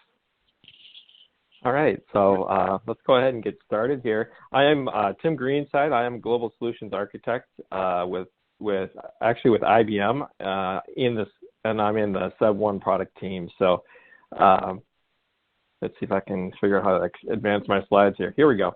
So yeah, so today what I'm going to talk about is maybe a slightly different approach to monitoring and supporting modern applications. And so if for those of you who may not have heard of IBM's SevOne solution, we're known for extremely scalable performance monitoring, and it's usually in the network space. So I'm going to be talking about that today. And when you look at the importance of applications today, it's applications are the business today. So it's really imperative that the goal that we have want to give a really great experience to our customers. So the customers they're accessing our applications using their tablet or their phone or maybe their laptop, whatever it might be. And so they take for granted that the application is going to be performant, and as a business, we're relying on the application to be able to grow our revenue, to maintain, give our customers just an excellent experience, so we can maintain that loyalty, and also just to reach out to more customers. And so the challenge really is, customers get to just taste our great application and experience it. But, they don't really have to worry necessarily about what's happening under the hood. So for those of us who are responsible for the delivery of these applications, that's something that we definitely need to be aware of. And so when you look at applications and the delivery of them, you'd like to think that it's easy because, when you're looking at the application UI, everything seems easy and seamless, but as you can see, this kind of depicts how it can be very complicated. Today, gone are the days where you might have everything related to the application running on one server. Those days are long gone. Today, you have a lot of distributed components, storage and compute. You've got microservices. You've got hybrid cloud solutions. And then on top of that, you have companies that are also going through transformations or changes on their network side as well. So, things like Wi-Fi first and, SD-WAN or software-defined wide area network, software-defined data center. And so, so all of these can really add another layer of complexity. And then, we have things like 5G coming online as well. So it just kind of shows that, all of these different components that are related to the delivery of my application, they're all connected by the network. So the network is really, the performance of the network is critical to that great experience that we want to give our customers. So when you think about it, networks are really like roads. your commute, or at least prior to COVID, and maybe we're starting to get back to having a commute again. And we're up to this point, a lot of us have been working from home, but the traffic system is very much like delivery of data.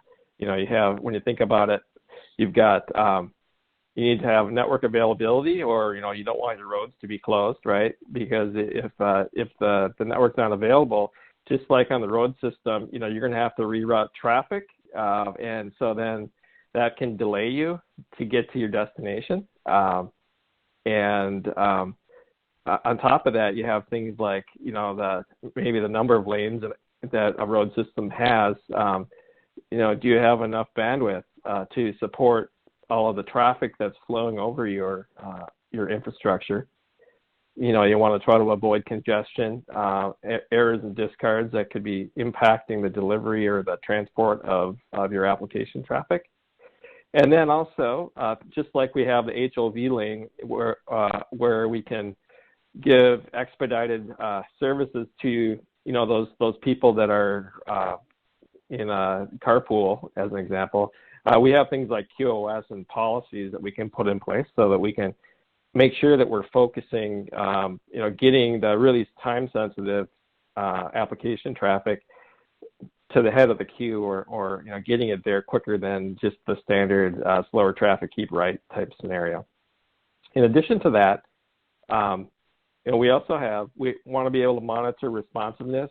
So, below the three white bars here, you could think of that as kind of just, how's the overall infrastructure, or how's our road doing? And then on top of it is, okay, how's the traffic flowing over the road? So being able to understand the responsiveness of the different parts of the network, making sure that it's capable of delivering a good quality for our customers. And then on top of that, being able to have visibility into application traffic and maybe, those conversations that are going on the top level, above and beyond looking at bits and bytes down below.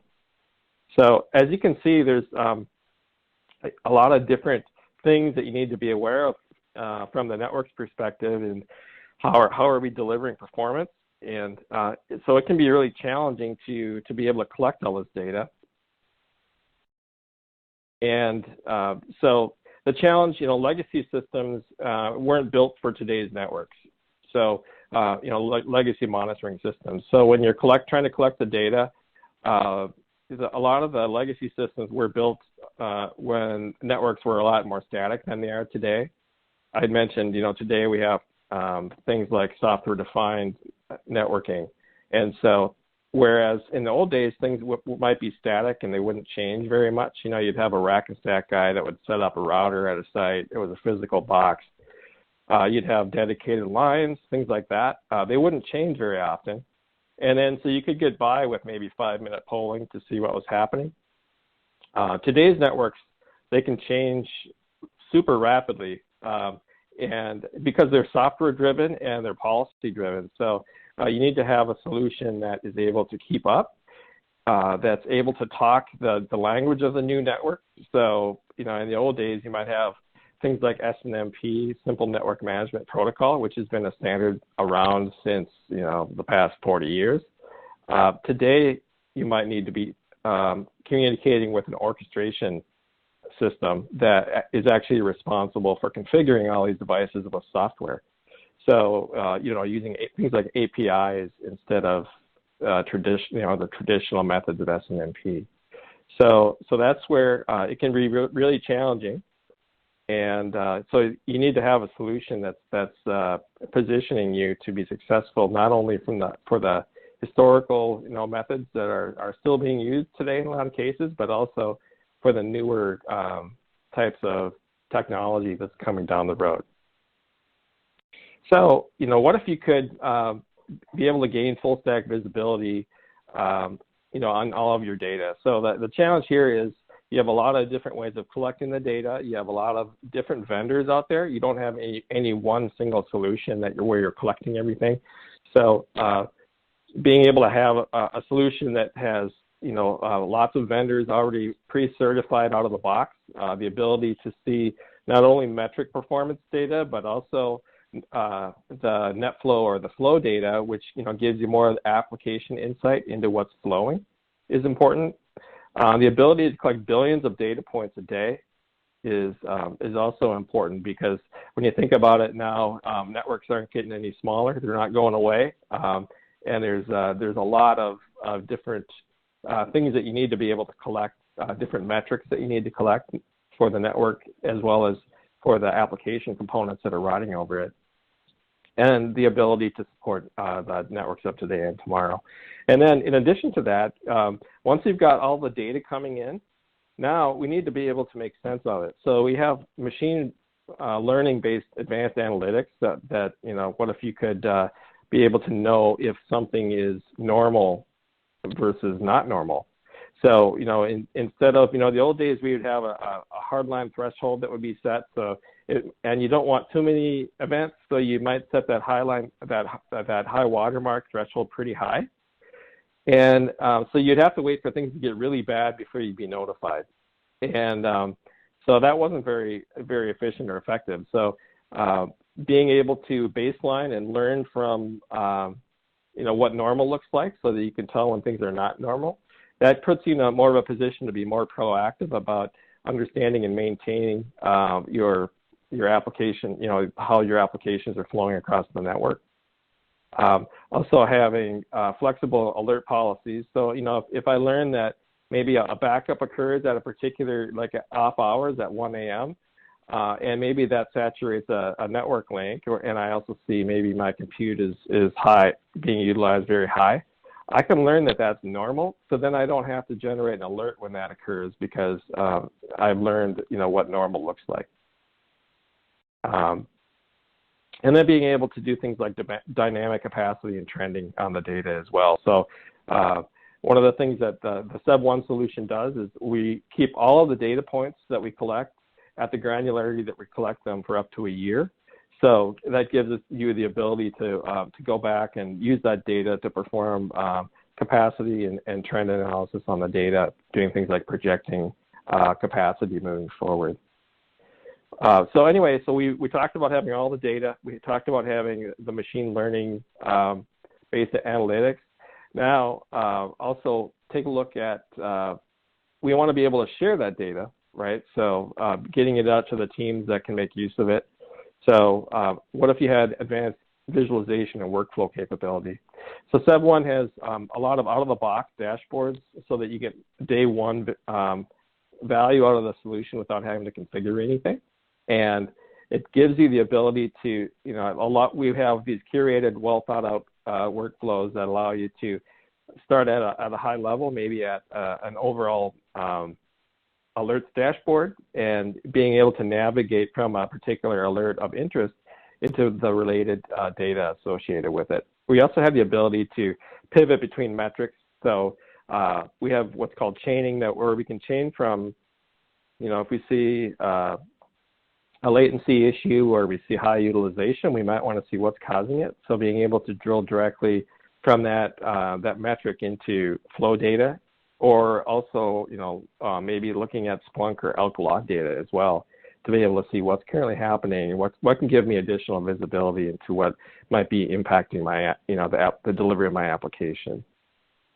And then also, the ability, the nice part of the solution too is, if you're able to share visualization and workflows across teams, traditionally, teams a lot of times are, have been siloed, where, based upon the area of responsibility, you might have a storage team, you might have an application team and a network team, and, other teams. So, but being able to share visualizations and workflows across those teams, to be able to, have more of an application operations view, that can be valuable as well. So that can help to streamline and coordinate any kind of troubleshooting or performance type efforts that you might be doing. And then finally, being able to automate processes. So being able to do integration with other systems.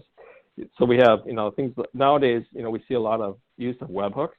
So when particular interesting events occur, a webhook notification can occur into other IT like AIOps platforms. Like IBM has Watson for AIOps event manager that we could be forwarding events into, and it could be doing other correlation with things.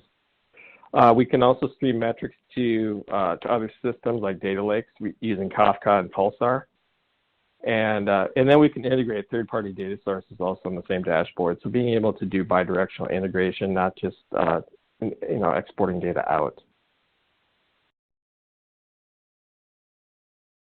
So looking at the SUB1 network performance management solution, then you have a lot of different ways on the left here that you can see the different types of topologies that your applications may be riding on. And, those are continually changing, and, there are new solutions that are coming to market all the time. 4G and 5G slicing and things. 5G slicing is kind of the latest thing that I'm hearing more about. But in addition to that, so being able to collect from these environments is complex, and they don't all share information the same way. So we need to have the ability to bring data into the SUB1 solution, which is kind of represented by the box here in the middle. Whether it's pulled metrics, flow data, streaming telemetry, or things like Splunk or elk logs. Once that data is into the system, then we are able to forward that data, do analytics on it, forward the data to interested other solutions and other groups, so that they can actually take advantage of the solution. We also have some of the areas around networking that we're seeing that could impact the delivery of applications: software-defined networking in the data center, software-defined WAN, enterprise Wi-Fi. Companies are I don't remember the last time I've actually plugged a laptop into a cable. Usually nowadays you're relying on Wi-Fi. 5G monitoring, streaming telemetry, and then work from home has been big, especially with the environment that we have lived in with COVID over the last couple of years. Okay, so I wanted to touch just briefly on machine learning analytics. So I had mentioned that we collect all of the raw data. We collect it for up to a year. We never roll it up. What we're able to do with the data then is we have analytics that we run against it. We baseline. So we learn what normal looks like, and then we can tell you when things deviate from normal. So looking at this chart here, you can see the bright blue line is the actual performance right now, and you can see that that it's not, when it's within there's a gray band here, which is 3 standard deviation normal range of performance. So you can actually see whether you're within the normal range, are you trending high towards the high end or the low end of it. There's also a baseline mean that'll show up in here that'll show you what the average is. And then you can see then in the event that things are performing normally and we see an abnormal spike in data, and if it's sustained, what I like to say, if it's too wrong for too long, then I can go ahead and I can raise an event on this. So I can see that I had an abnormally high spike in performance. So that's interesting to me. So I can trigger an alert so that a team can start to take a look at it. So that's really kind of the benefit of dynamic alerting. Instead of having a high watermark threshold, you could kind of combine this. So you could say that it has to be at least 200 before I care, but notify me if it deviates from normal. And that way it'll also do things like, be able to tell you if sometimes it goes above 200 because it's doing a backup. We'd learn that that's normal, and we wouldn't have to alert you that that's occurring. So it really helps to reduce the number of false positives that you're having to deal with when you're, if you've ever seen event management systems, there's never a shortage of messages there. So if we can reduce the number of messages and make them meaningful and actionable versus just noise, then that's definitely a win. So I wanted to give you a brief example here of, if some of the visibility that you can get with IBM SUB1 solution. So here we see we're monitoring the responsiveness of a network link from Chicago to San Francisco, and we can see that normally there's a what's called jitter, which is it's when certain applications like voice and video are very picky as far as wanting the packets to arrive in a very orderly and deterministic way. And so this is the way that we can detect if we see what's called jitter, which is that the packets are starting to be delivered inconsistently, with gaps in the delivery time. That can impact, your, we've all been on voice calls where, somebody sounds like a robot, or you hear, or they drop out completely. And so this is where, we can see in this case that we have a big spike in jitter. Along with that, we can see that we have voice quality mean opinion score, which is kind of an indicator of good quality or not from a voice perspective in this case. So we can see that we've also dropped there at the kind of it corresponds at the same time. And then below that, we have the application traffic information. And what this can do is this can help us to understand what's actually causing this this high spike in responsiveness to occur. So I can look and I can see that normally things are flowing fine, and then I see there's a big orange clump right here that spikes up. And looking at the data, it's actually Microsoft SQL backup traffic. And so it looks like somebody maybe has kicked off a backup during a time that they shouldn't have. Maybe they should kick that off during non-business hours, but in this case, it's actually impacting the users. So, so here's where you can see how, people tend to, they don't always think before they act, or sometimes there's unintended consequences, or sometimes there's just a storm and a lot of traffic. Maybe there's a lot of interest due to, a promotional thing that, on your site. But it's good to be able to know and to see and understand what's actually driving high utilization or latency or, congestion issues on the network. And then you can make the determination of, is this traffic that that we think is normal and allowable? Is it being classified? Maybe we talked about that HOV lane. Is this being classified properly? Should this maybe be in the slower traffic keep right lane instead of the high the HOV lane? So being able to see that, and also sometimes you need to just reach out and talk to people. What are you doing right now? So here's their jitter, here's their voice quality, here's their SQL server. And, so maybe I need to reach out and talk to, whoever's doing what, here are the servers that are involved so I can identify, the culprit, I guess. And also, the clients that are involved with this as well. So this allows us to kind of whack-a-mole, so to speak, and being able to identify the guilty parties and have a conversation with them about, why is that going on during business hours. Okay, so I just wanted to summarize that with IBM's SEV1 network performance monitoring solution, we're able to provide visibility across the network and bring in application context to it with the NetFlow collection that we're doing and some of the response time testing that we do. We have solutions around SD-WAN monitoring, enterprise Wi-Fi, software-defined networking, 5G, streaming telemetry, and also work from home. Those are some of the big ones that we deal with. And so the idea here is, we want to be able to help you to deliver excellent application performance no matter what your network looks like today, and position you for your network of tomorrow as well. So with that is the message I wanted to share with you today. And again, I'm Tim Greenside, Global Solutions Architect with IBM's SEV1 team. And great presentation, Tim. Thank you. Thanks for your time. Yeah, absolutely. We do have some questions for you, and while we take those questions, I'm just going to bring up our poll for everyone out there in the audience that says, what additional information would you like about SEV1? And I can tell by the flow of questions here, there's obviously some interest in some additional information folks would like. I'll go ahead and just start with this question. Let's see, from Cody, which is a long one. I'll try to kind of summarize. He said that his infrastructure team, I would say, kind of needs some help there with network monitoring.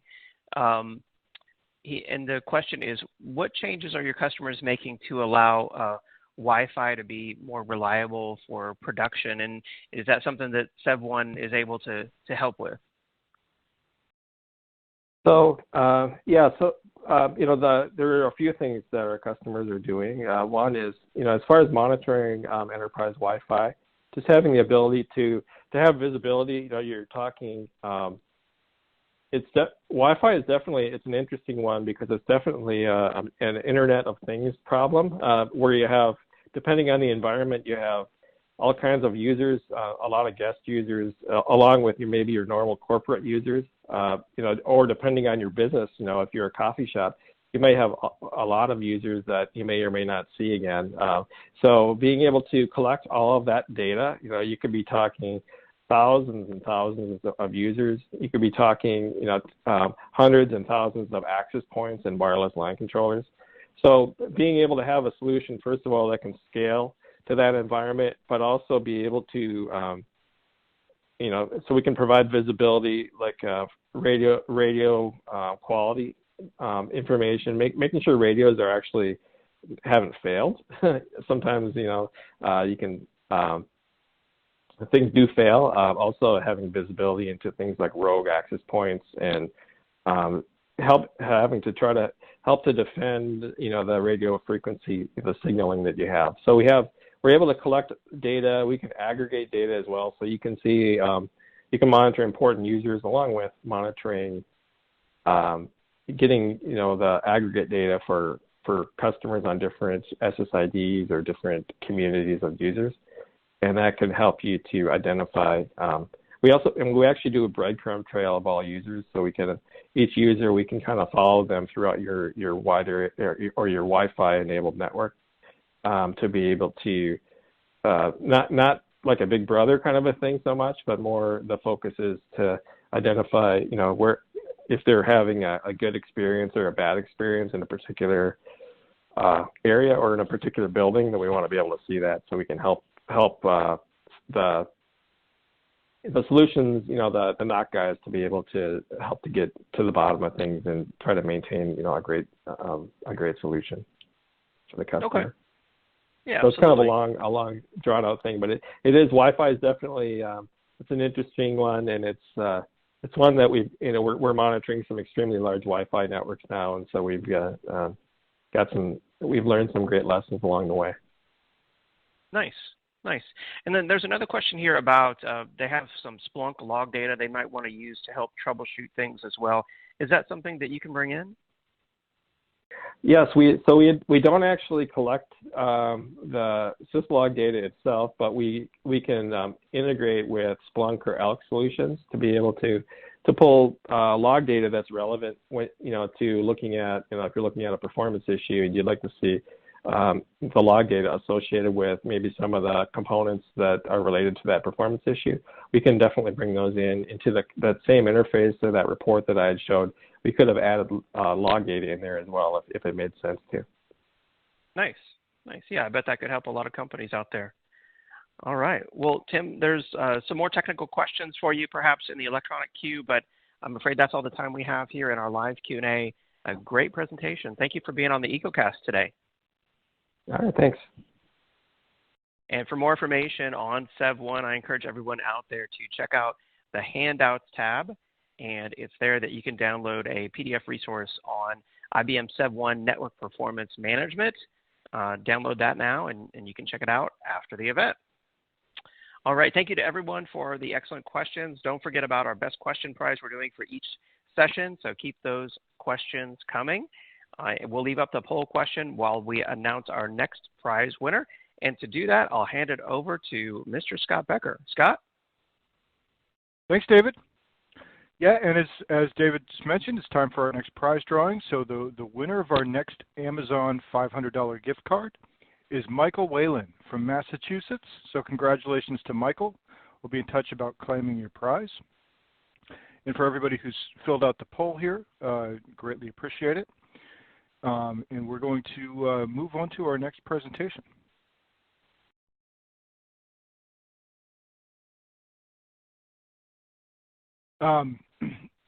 So our next session comes from OutSystems, and presenting for OutSystems is Mr. Tony Olivier, Senior Manager of Solution Strategy. Tony, welcome. Hey, thanks, Scott. Let me just switch to the next slide. And good morning, good afternoon. I'm coming you live from Vancouver, Canada. It's the gray West Coast right now. And I'm going to talk about how do you manage risk when you're doing some system modernization. But before I begin, you may or may not have heard of OutSystems. We are a modern low-code application platform. We're a 20-year-old startup. We've got around 1,600 employees worldwide, almost in every major country.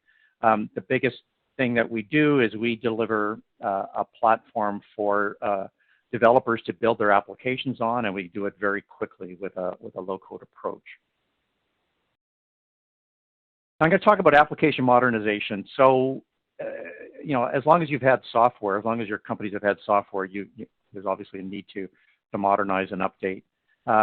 And you make ongoing investments, meet the changes of the business. In some cases, the changes are driven by, changes in laws, tech disruptions, or overall upheaval, potentially to the industry or the market. In most cases, I'm going to say prior to 2020, you've actually had some lead time, right? We're going to do a modernization next year, next quarter, 2 years from now. But the pressure of the pandemic really didn't give companies the time or the luxury to manage their modernization in an easy way. So depending on the industry, some markets dried up, some customers dried up, other industries experienced dramatic growth. Buying behaviors changed, and now modernization really wasn't a nice to have. But because of the cost and time and overall effort required, as an IT decision maker, an IT department, you've only got so much budget. So you're really stuck. Do I innovate and not modernize? Do I bring out new applications and leave the old stuff there, or do I modernize and not innovate? This is a quote from Ingo Pass. He's the CIO from a company called Green Cargo, which I'll talk about. He was faced with a modernization problem, and if he had modernized the way the IT department originally wanted to, the innovation on the product in their company would have actually stood still for about 4 years. Now, there's obstacles of modernization. It's not easy in any stretch of the imagination. First of all, it's really expensive. You can lift and shift to the cloud, or you can rebuild with traditional tools, but both could actually deliver, some unexpected results and expenses. There is also, as you're probably aware, a skill shortage, highly skilled skill shortage. Many systems were built by devs that were now retired. Some of them might be dead. That's why over a year ago, the state of New Jersey actually sent out an all-points bulletin looking for COBOL programmers to help update their old mainframe application for managing their unemployment insurance because of the pandemic.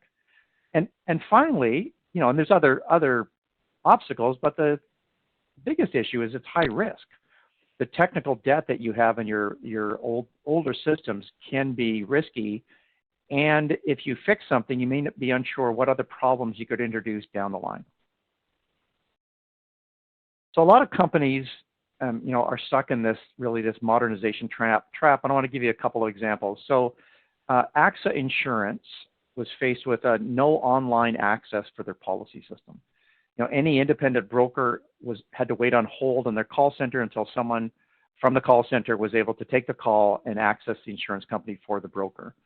As insurance is a competitive industry, AXA was under competitive threat that the brokers would just give up and suggest somebody else's insurance.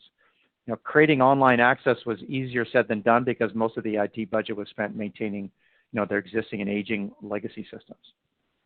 Green Cargo that I talked about was faced with a long and painful migration to upgrade their logistics systems that included an SAP ERP system that had been customized till it was almost unrecognizable, and a mainframe-based logistics system. Actually, the CIO told me that he was told that there was one mainframe system. When he got there, he realized there was two mainframe systems that they had to manage.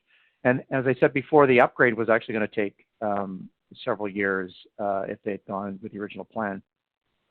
And last, Vopak is one of the world's largest independent tank operators, and they'd reached the end of life of their terminal management ERP system and was looking towards a very expensive and probably painful migration to a COT system that would require extensive customization anyway. But what if there was a way to innovate and modernize really at the same time, right? And give you some flexibility. So I want to introduce, what we're calling the modern modernization approach, and it's about looking at a way to continuously and progressively modernize your systems with reducing the risk dramatically. And so I'll talk about these things individually. So most modernization is really focused on lifting and shifting to the cloud. If I've got a .NET application, I've got a Java application, I can pick that up in a VM and I can move it, or I can containerize it and move it in there. But there's some other approaches with this. First of all, in most cases, your legacy system continues to drive value. And you might be looking at just an easy way to extract more and newer use cases from the systems without the usual pain. A modern modernization approach allows you to drive better agility and innovation with not just another tool that you need to manage. And finally, as many companies look to the cloud to assist the effort, our approach can help you leverage these cloud resources without the usual struggle and the specialized skills that are required. Now, if we delve into this approach, there's kind of three different ways. First of all, you can extend your legacy system, which is really talking about giving you new UIs and new touch points. It's kind of like putting new windows, replacing your windows in your house. Refactoring is about creating a new floor plan in your house, and it's really about looking at the way your existing apps are and building some new use cases by combining the data and business rules from your existing apps. And then finally, rebuilding is when your house, you just can't live in that house anymore. You do need to tear it down and rebuild. But when you're doing that, you want to be able to rebuild and re-envision for the future as you're doing this. So if I talk about extending for a second, extending is about when the line of business just has an urgent business need, but they can't really either wait for systems migration or a rebuild. They go, look, I need it now. I need to add mobile access to my core system. I may have an employee access issue. I may have some competitive pressure. But again, waiting till next year is not a good answer from a business point of view. Extending is really lower risk as it doesn't really touch the system directly and takes more of an API approach to accessing the system.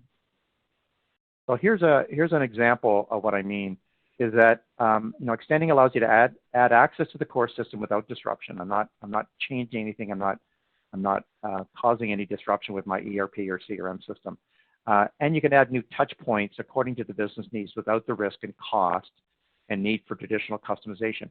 And I'm not just suggesting extending by putting a new UI on one system. We're finding in most cases with our customers, extending actually requires, or there's value in extending the system by integrating the existing system with other data sources. And I'll give you some examples of that. So we've got customers today that are building applications like mobile field service or customer 360s or logistic dashboards by using this extend approach. Again, it's not just building a new UI, it's more about innovating on top of the app and combining multiple applications together in interesting ways. So here's a real example. It's maybe a little hard to see. You may want to zoom up your screen a little bit. This is an internal application. We built it out system. So we use Salesforce as our CRM with our sales reps.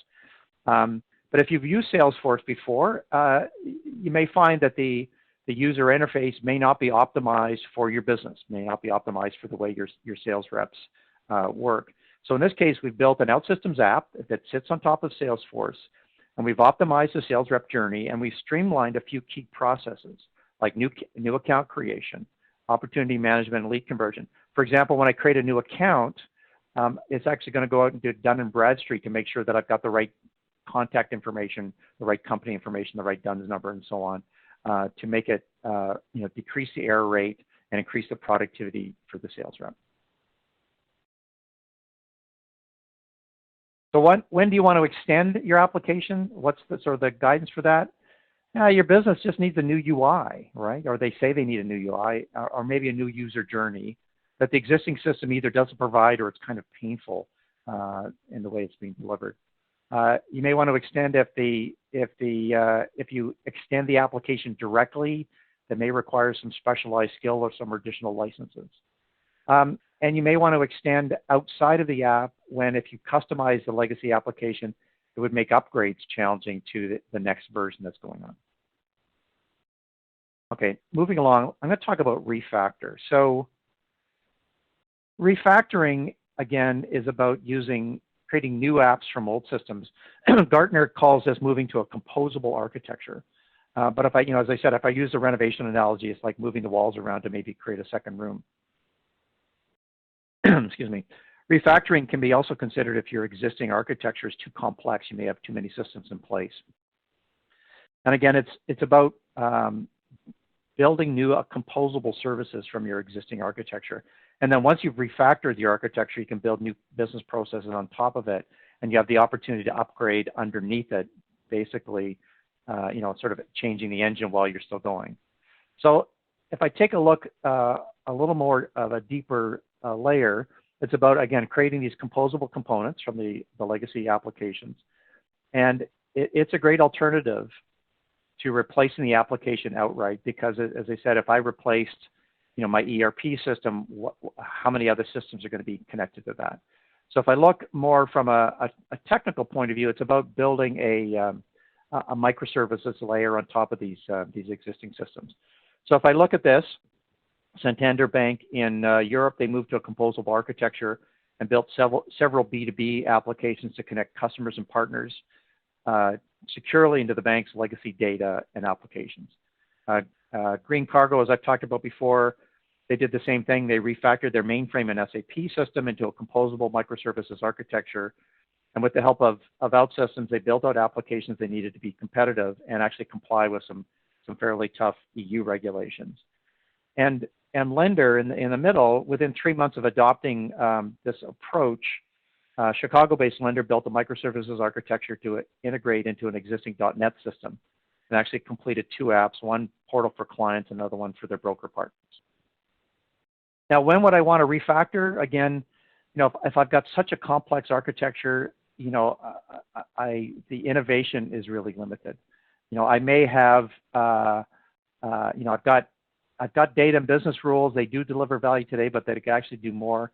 I may want to refactor if I'm replacing the application is high risk and long time to value, and that I'm getting outside pressure from the competition or regulation that I need to do something very quickly.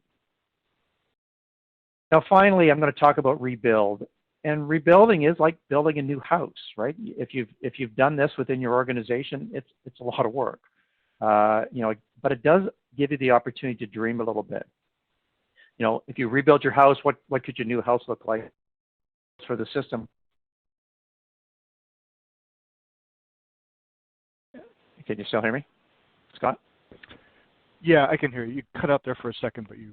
Oh, I'm sorry. For long. Yep.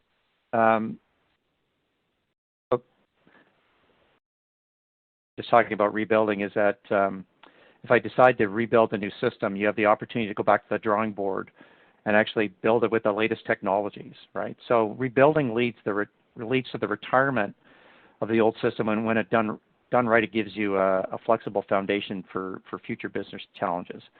So let's talk about this a little bit. So we look at, I'll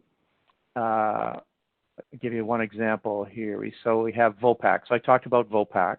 They replaced their end-of-life ERP system with OutSystems. Schneider Electric replaced and re-envisioned their aging Lotus Notes applications with a modern set of OutSystems apps. Mazda used OutSystems to replace several legacy systems, including those built with a .NET framework and others using COBOL. And NIMBY was kind of interesting. They offer supply chain solutions, and when they rebuilt their first Java app with OutSystems, they resulted in a productivity gain of close to 9 times greater than they'd previously achieved. So they about 5 years later, they've actually built a new service-oriented architecture on OutSystems to allow them quickly to really release new solutions. And if I look at, well, why do I want to rebuild it? The technical debt is too high. If I make some changes, it's going to really impact your business, and you need to innovate. The skills you need maybe aren't controlled by you. You may want to bring that in-house. The cost of technical debt really is outweighing the cost of moving. And again, I could lift and shift to the cloud, but that may not solve your problem. So now I'm just going to go into what happened to those customers that were caught in that trap, the legacy trap initially. So AXA Insurance, they used OutSystems to extend their in-house application that was based on Oracle and .NET, and they created a extend layer. It was called an eServe insurance portal in just 3 months. It was about half the time it would take to use traditional tools. And eServe provides a really nice mobile and desktop access for the brokers that are external to the company. And during the pilot program, and again, the rollout, the brokers found the system very easy to use, and they didn't really need any special training. If I look at Green Cargo, I've talked about them a lot. They created this microservices-oriented architecture, and they really orchestrated data from the mainframe and the SAP system to build new kinds of applications that pull data from multiple systems. So the example that's up there is a rail yard mobile app, and allows the rail yard workers to record damage to the wagons. As you can imagine, if you're doing, Green Cargo is a logistics and a train company in the Nordics, and they needed to be able to track damage and other kinds of logistics. And it was built in just 3 months, and that they were able to really increase the productivity of the rail yard. And again, it's integrated both with the mainframe and the SAP system, and it really allowed them to run on standard smartphone, and they could actually retire some of the more specialized dedicated mobile devices that they had for several years. And then finally, Vopak, as I talked about Vopak before, one of the world's largest tank terminal operators for oil and gas. They built a new terminal management system using OutSystems. And they built it in a year. And their goal was to really reduce dependence on their ERP supplier, and they really wanted to focus on kind of cloud and mobile use. It was built on top of AWS without the pain, and the company was able to realize the value very quickly. And they found that that they were able to deliver this, and employee productivity went up dramatically. And they were able to they now have a platform that really integrates into legacy systems that allows them to do other upgrades underneath the application without, again, causing problems. So finally, as I see from these customer stories, using a modernization approach allows you to, you can really unlock value from your existing systems without disruption. These customers that I've got on here, they've achieved higher operational efficiency. They've built intuitive front ends, mobile capabilities that gave access to data that was really trapped in their old system. Some companies maximize their IT efficiency with a reusable UI or logic components, and they've been able to reduce the risk of technical debt. And they used AI-powered tools to actually build self-healing managed applications with really one-click deployment. So you've really got an opportunity to kind of move forward with this and take a look at your modernization in a different way, and a different approach. And Scott, that's the end of my slides. Okay, super. Well, I'm going to go ahead and pop up the poll question here in case anybody wants more from OutSystems. If you go ahead and check out that poll while we're doing the Q&A, we'd greatly appreciate it. With Tony, great presentation, really interesting stuff. We do have some questions coming in here from the audience. First one, I'll ask you from Crystal, who's wondering, how do you go about defining your modernization roadmap? What's the first step? Well, modernization is a challenge. You've obviously got systems that are requiring updates, but you really have to look at really what the business is requiring. Is the business complaining that they need a new UI that they're losing to the competition? You can certainly decrease your cost by modernization, but what I would recommend and what we've seen customers do is really tying it to business outcomes.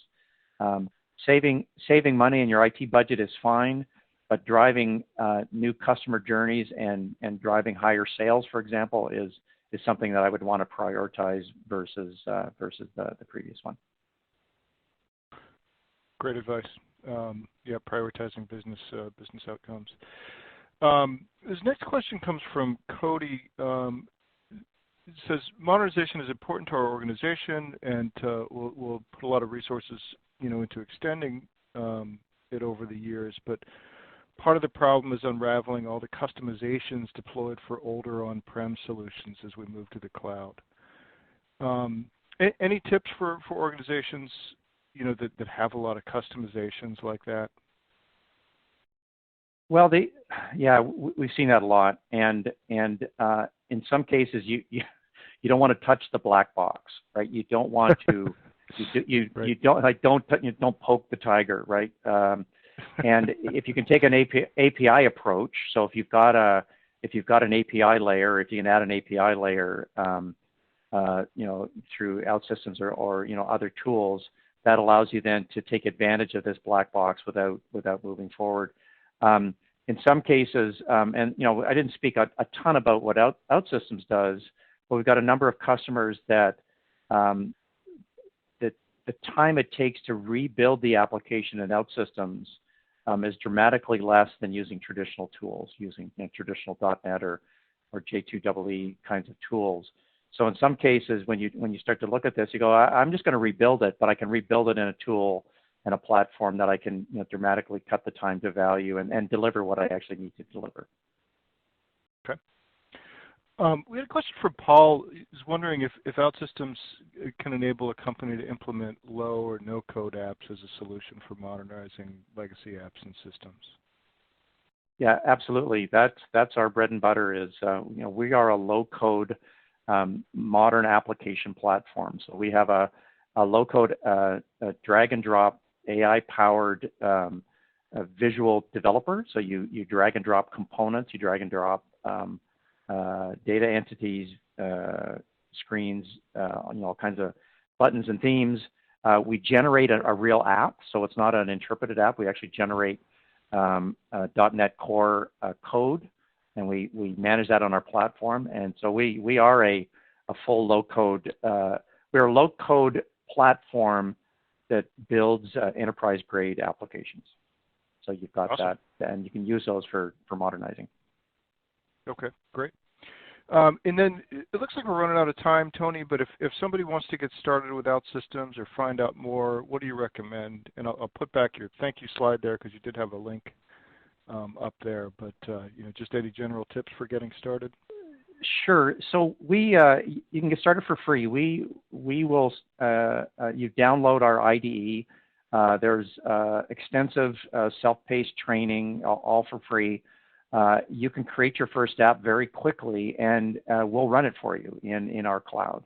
So that's the best way. So for the developers on the call that want to get their hands dirty, you can see, you can very quickly take a look on and start building, a mobile app, for example, or a web-based app.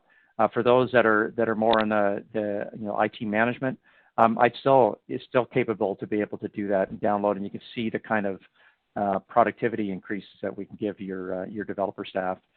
It's quite amazing. The first time I saw it, and first time I used it, I was kind of blown away by the capability. But we give you an easy way to start. Excellent. Well, Tony, thank you for coming on and telling us about OutSystems and the latest with you guys. Really appreciate it.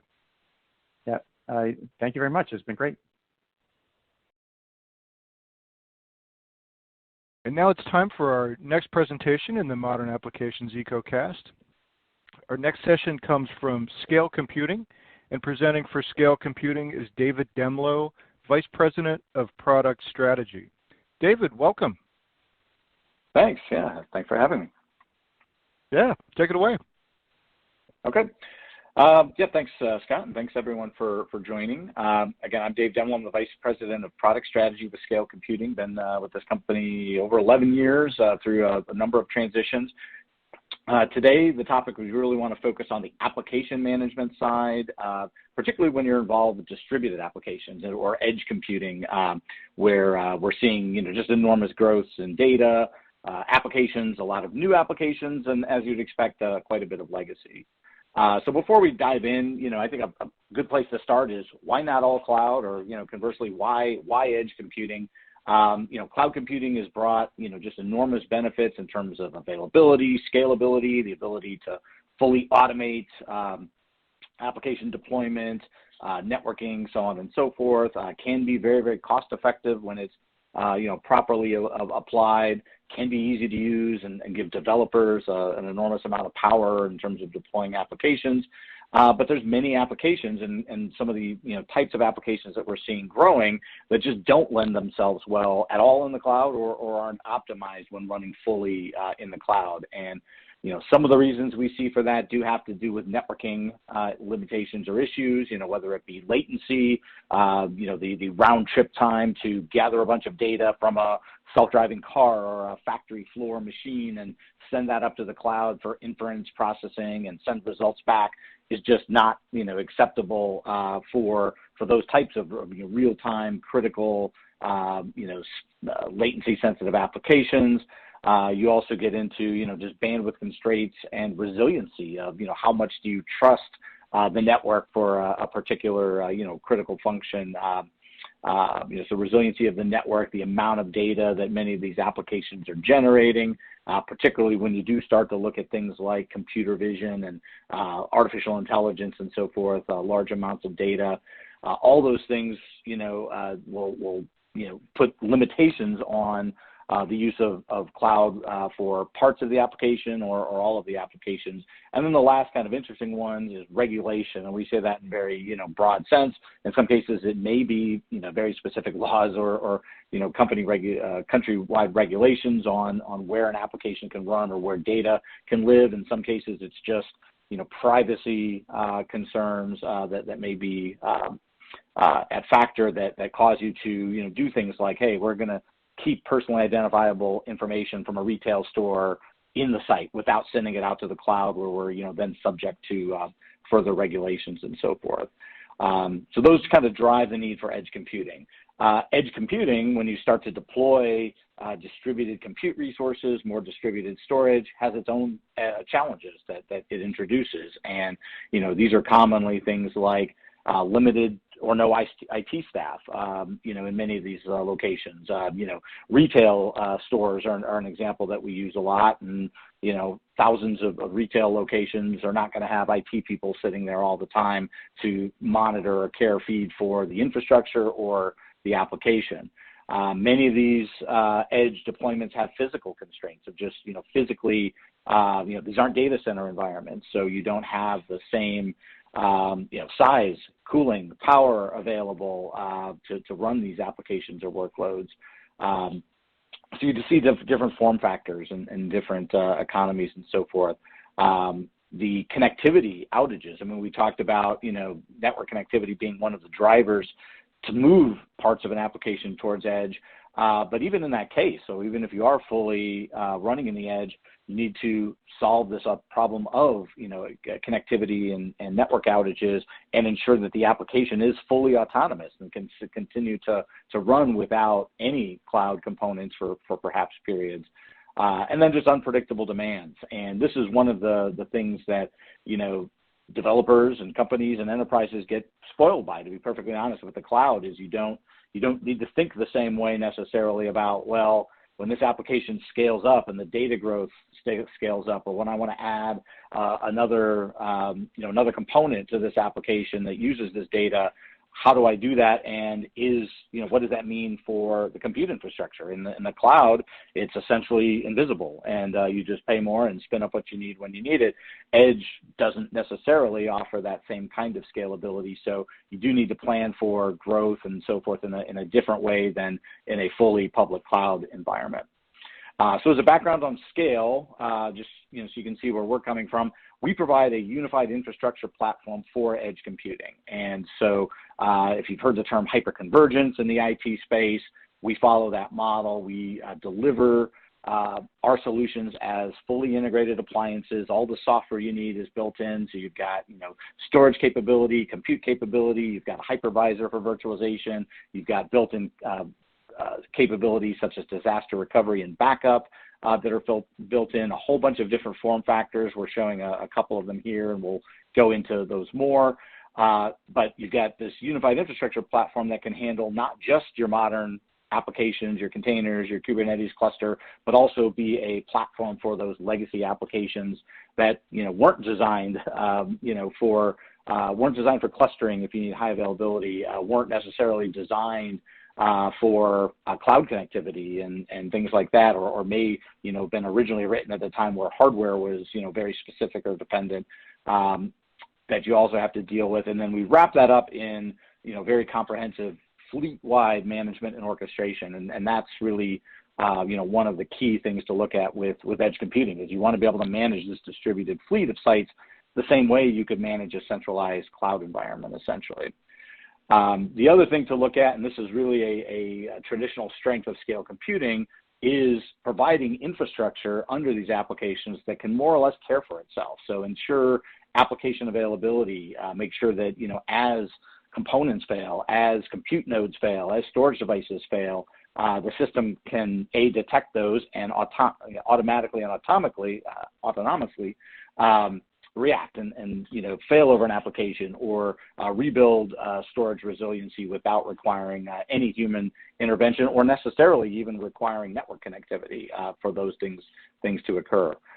Simplicity both in deployment of infrastructure and deployment of new apps, in upgrades, as new capabilities are required, as new resources are required, so making it simple to expand resources down the line as your needs change. Efficiency, particularly in edge, and this means a lot of things, is very important a lot of times when it comes to cost. And because in many of these edge environments, you're talking about hundreds, if not thousands or tens of thousands of locations, the cost multiplier of infrastructure that requires an extra 64 gig of RAM or requires some extra storage overhead, those kinds of things become very, very critical to look at. And has always been a key driver of the scale computing solution. And then flexibility, the ability to easily and quickly deploy new workloads, deploy new resources, infrastructure without downtime or things like that become very critical in these distributed edge locations. So moving into applications, some of the common application management that we see that get compounded across these many distributed edge locations. One that we won't touch on a lot is, the legacy and monolithic applications. Even many cases, your modern applications do have dependencies on, legacy systems. Gas stations, for example, the forecourt controllers, are very, very dependent in most cases on, very old Windows technology and hardware that, was deployed many, many years ago and nobody's going to touch, for a very, very long time.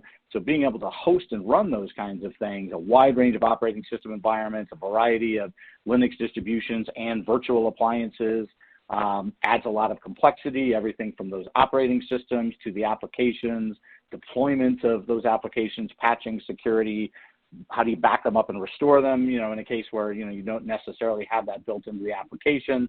Those are big challenges to look at and address. Often what we find as a result of all that legacy is very piecemeal compute infrastructure. So, it may be that as new applications were deployed, somebody bought a new box to host it on, or a new appliance, a physical appliance to throw in a rack, that has resulted in a lot of different things, piecemeal hardware, unique infrastructure for each application, and to where each application stack and certainly each edge site often is unique and special, making it very complex to manage.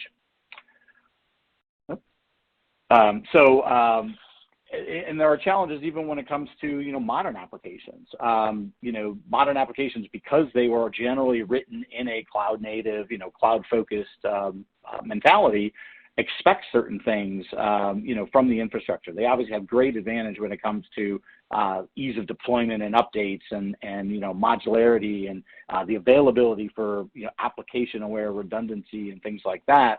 But they do often assume that a cloud-like infrastructure, resiliency is often just assumed that, the failure on a particular, pod or host is going to be very small, that may not exist in edge environments. Things like scale up and scale out are often just assumed or table stakes. So it's important to ensure that, your infrastructure in the edge can meet those needs as well. And then you've just got, dynamically changing, of the application stack.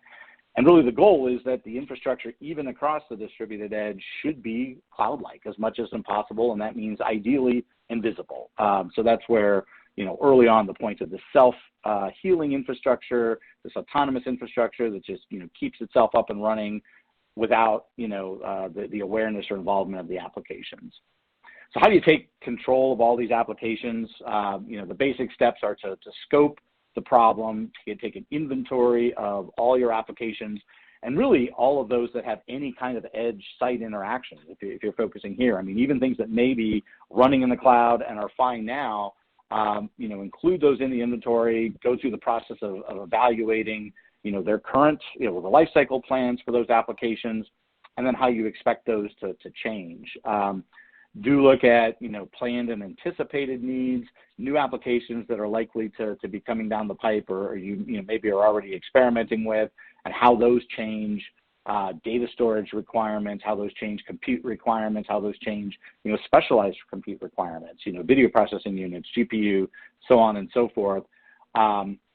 And a particularly interesting one to look hard at, because I think it's the edge provides some interesting options, is when it comes to things like data retention. It would be very easy to assume that, a computer vision environment is going to just store tons and tons and tons of data because it's, high def video and so forth. But very often one of the advantages of deploying edge computing is that, you can deploy computer vision and inferencing and, do that real-time stream analysis, do that on-premises inferencing, and get the data, get the information, get the telemetry that you need out of those data streams or those applications, and then dispose of the data, both for, storage capacity requirements, for privacy requirements or legal requirements. So the edge, presents some challenges and some opportunities to certainly look at in some of those kinds of needs. For each of those applications, identify the key attributes and requirements that you need to meet. A key one to look at is, cost of downtime. What is for the, this application or this component, what is the cost if you have any downtime, whether it's, for planned maintenance type activity, whether it's for, due to hardware failure of the edge infrastructure, what's the cost of downtime? And then as a result, what level of resiliency do you need? Another way to look at it is, recovery time objective. And this varies a lot. And, I think a lot of the applications that we see that have been edge applications from the beginning in many environments, it's fine that they're hosted on a single, system. Maybe, especially if they're legacy, they probably were hosted on a single computer, and maybe there's, hardware resiliency, RAID, redundant power supplies, things like that. And, the probability of downtime is minimal. You can roll a truck out to the sites, which isn't always possible in a lot of edge use cases. You could roll a truck and get replacement parts in 4 hours and, maybe have, hours of downtime. In other cases, it would be much more extreme and a higher cost to where ensuring redundancy, resiliency is more important. Obviously, you always need to look at performance requirements, both today and as, the applications are expected to grow. And look at growth and scalability needs, both on a per application basis and then, collectively aggregated across the infrastructure. From there, that gives you enough information to start to build an infrastructure plan for, how can you migrate legacy applications that can't be easily upgraded or won't be easily upgraded for some time to more solid cloud-like manageable infrastructure, or, how you can ultimately retire them and retire that hardware. And then, how you can plan to accommodate new growth and new use cases. So for HC3, the benefits for legacy system mostly come through virtualization. Just the benefits you get of taking those off of purpose-built, hardware-dependent deployments, consolidating these onto shared resource infrastructure right alongside with the modern cloud-native application, the ability to provide resilience through built-in infrastructure-level high-availability failover for applications that had no concept of failover or clustering. Same things with application-independent backup and disaster recovery. The ability to basically package an entire application in a virtual machine, back it up, restore it, migrate it to a cloud infrastructure if it's applicable in a single step are keys. The ability to scale up an application inside a virtual machine, increase CPU storage, give it more RAM, things like that are in many cases impossible on legacy physical infrastructure. And then just the benefit of standardizing the deployments. You can still package up virtual machines, deploy them using templates and cloud init and infrastructure as a code. You can automate the deployment, and then you clearly get that benefit there of hardware independence. You're not tied to a particular 10-year-old Compaq or legacy server that you're struggling to get parts with. For cloud native applications, the goal is really that unified fleet management for both the cloud infrastructure and application deployment and managing your application deployment across a fleet.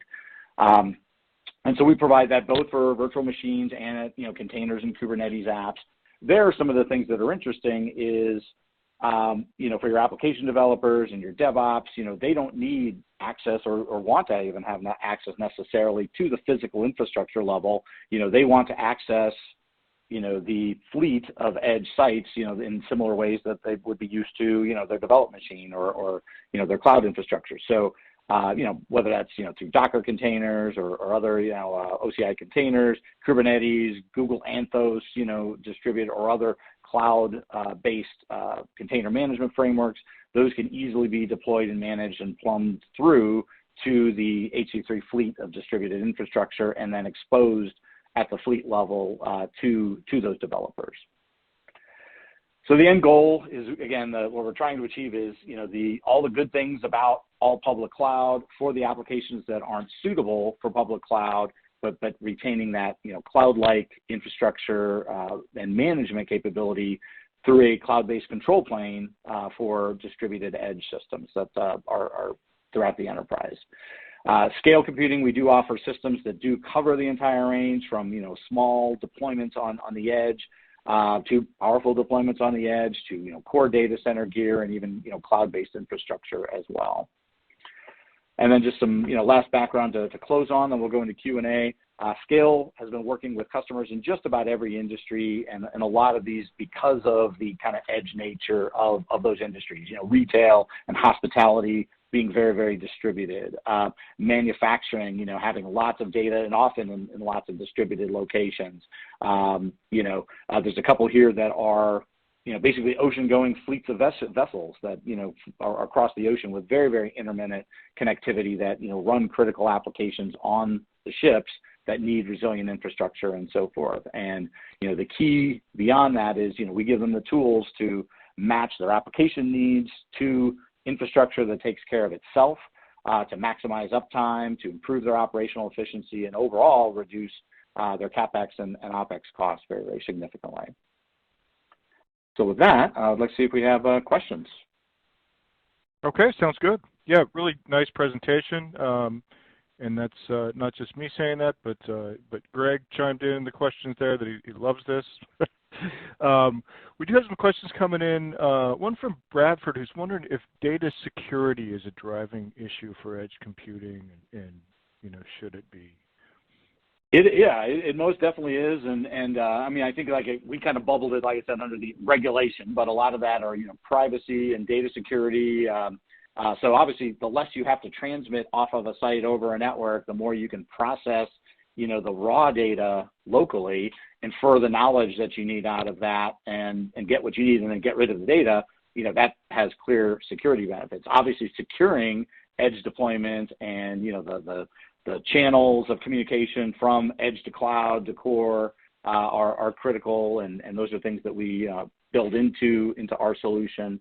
But yes, data security is very, very commonly associated with edge. I guess manufacturing is probably one of the other really clear ones there, where the kind of the typical view of edge in a manufacturing environment is really considered kind of an edge gateway, where the function of the edge IT piece is to gather telemetry from the machines that are probably on a secure, isolated, air-gapped network, gather that telemetry, do local analysis of that data for either consumption there immediately or locally, or upload into a public cloud and aggregated and stored for data history and so on and so forth. So security is definitely a key thing that often edge is the enabling piece for.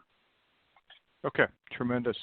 And I should mention the poll is up there about what additional information would you like about the scale computing solution. So if you can answer that while we go through some more of the Q&A here, we'd greatly appreciate it. Question here from Warren is wondering, how is PII data and data governance addressed in data storage? Is that something applicable to what you guys are doing? It would be applicable, yeah. Often, first of all, that's often done at the application level. I mean, and since we're providing a block storage interface or a file storage interface to the particular application, often and generally this is the best way is to maintain encryption and so forth above that layer. But within the HC3 system itself, we do support where you can layer in guest level file system type of encryption operations. You can certainly separate, again, a big purpose of the edge is you can separate the control plane from the data plane, and you've got this autonomous cluster that's able to sit there and operate. Really all you need from remote network access is monitoring and management. And as I mentioned, we have literally have customers that their clusters check in when they're at port, or periodically somewhere in the North Atlantic where they may get some satellite links, but are basically designed where there's just minimal control and a very clear separation of any data from the system control and autonomy. Okay, great. Question from Paul: can I set up and run VDIs on HC3? You can, yep. So we do have a number of VDI partners that, if you need, depending on the number of VDI users that you have and the level of functionality, if you need something like a connection broker that handles, templating and, remote connection access to that, we do offer VDI solutions. And interestingly, those are not commonly considered kind of a distributed edge, but we do see them very commonly in retail where, as long as you've got this shared infrastructure, why don't you, for security reasons and whatnot, why don't you get rid of the PC under the store manager's desk that, is there for anybody to snoop on or pop a USB stick into as well. So we do see, VDI in a number of use cases from traditional deployments to, even these distributed edge deployments. Okay, great. Probably time for a couple more questions. Here's one. They're asking, my edge locations currently have very light requirements. How small can HC3 edge systems go? What are the minimum requirements? Sure. And what kind that's a great. And also, I guess with the small ones too, are you kind of locked into that type of system as you expand? Okay, yeah. So I think I showed on kind of the slide our current smallest system that we productize as an appliance, and we certainly could go even smaller, is based on, if you're familiar with the Intel NUCs, the little 4x4 cubes that very inexpensive, very lightweight, can go down to just a couple core processors. We support down to about 8 gigabytes of RAM, and of that, we take just a sliver of that for our core operating system and environment. So that becomes the vast majority of those resources, even in that configuration, become available to your application.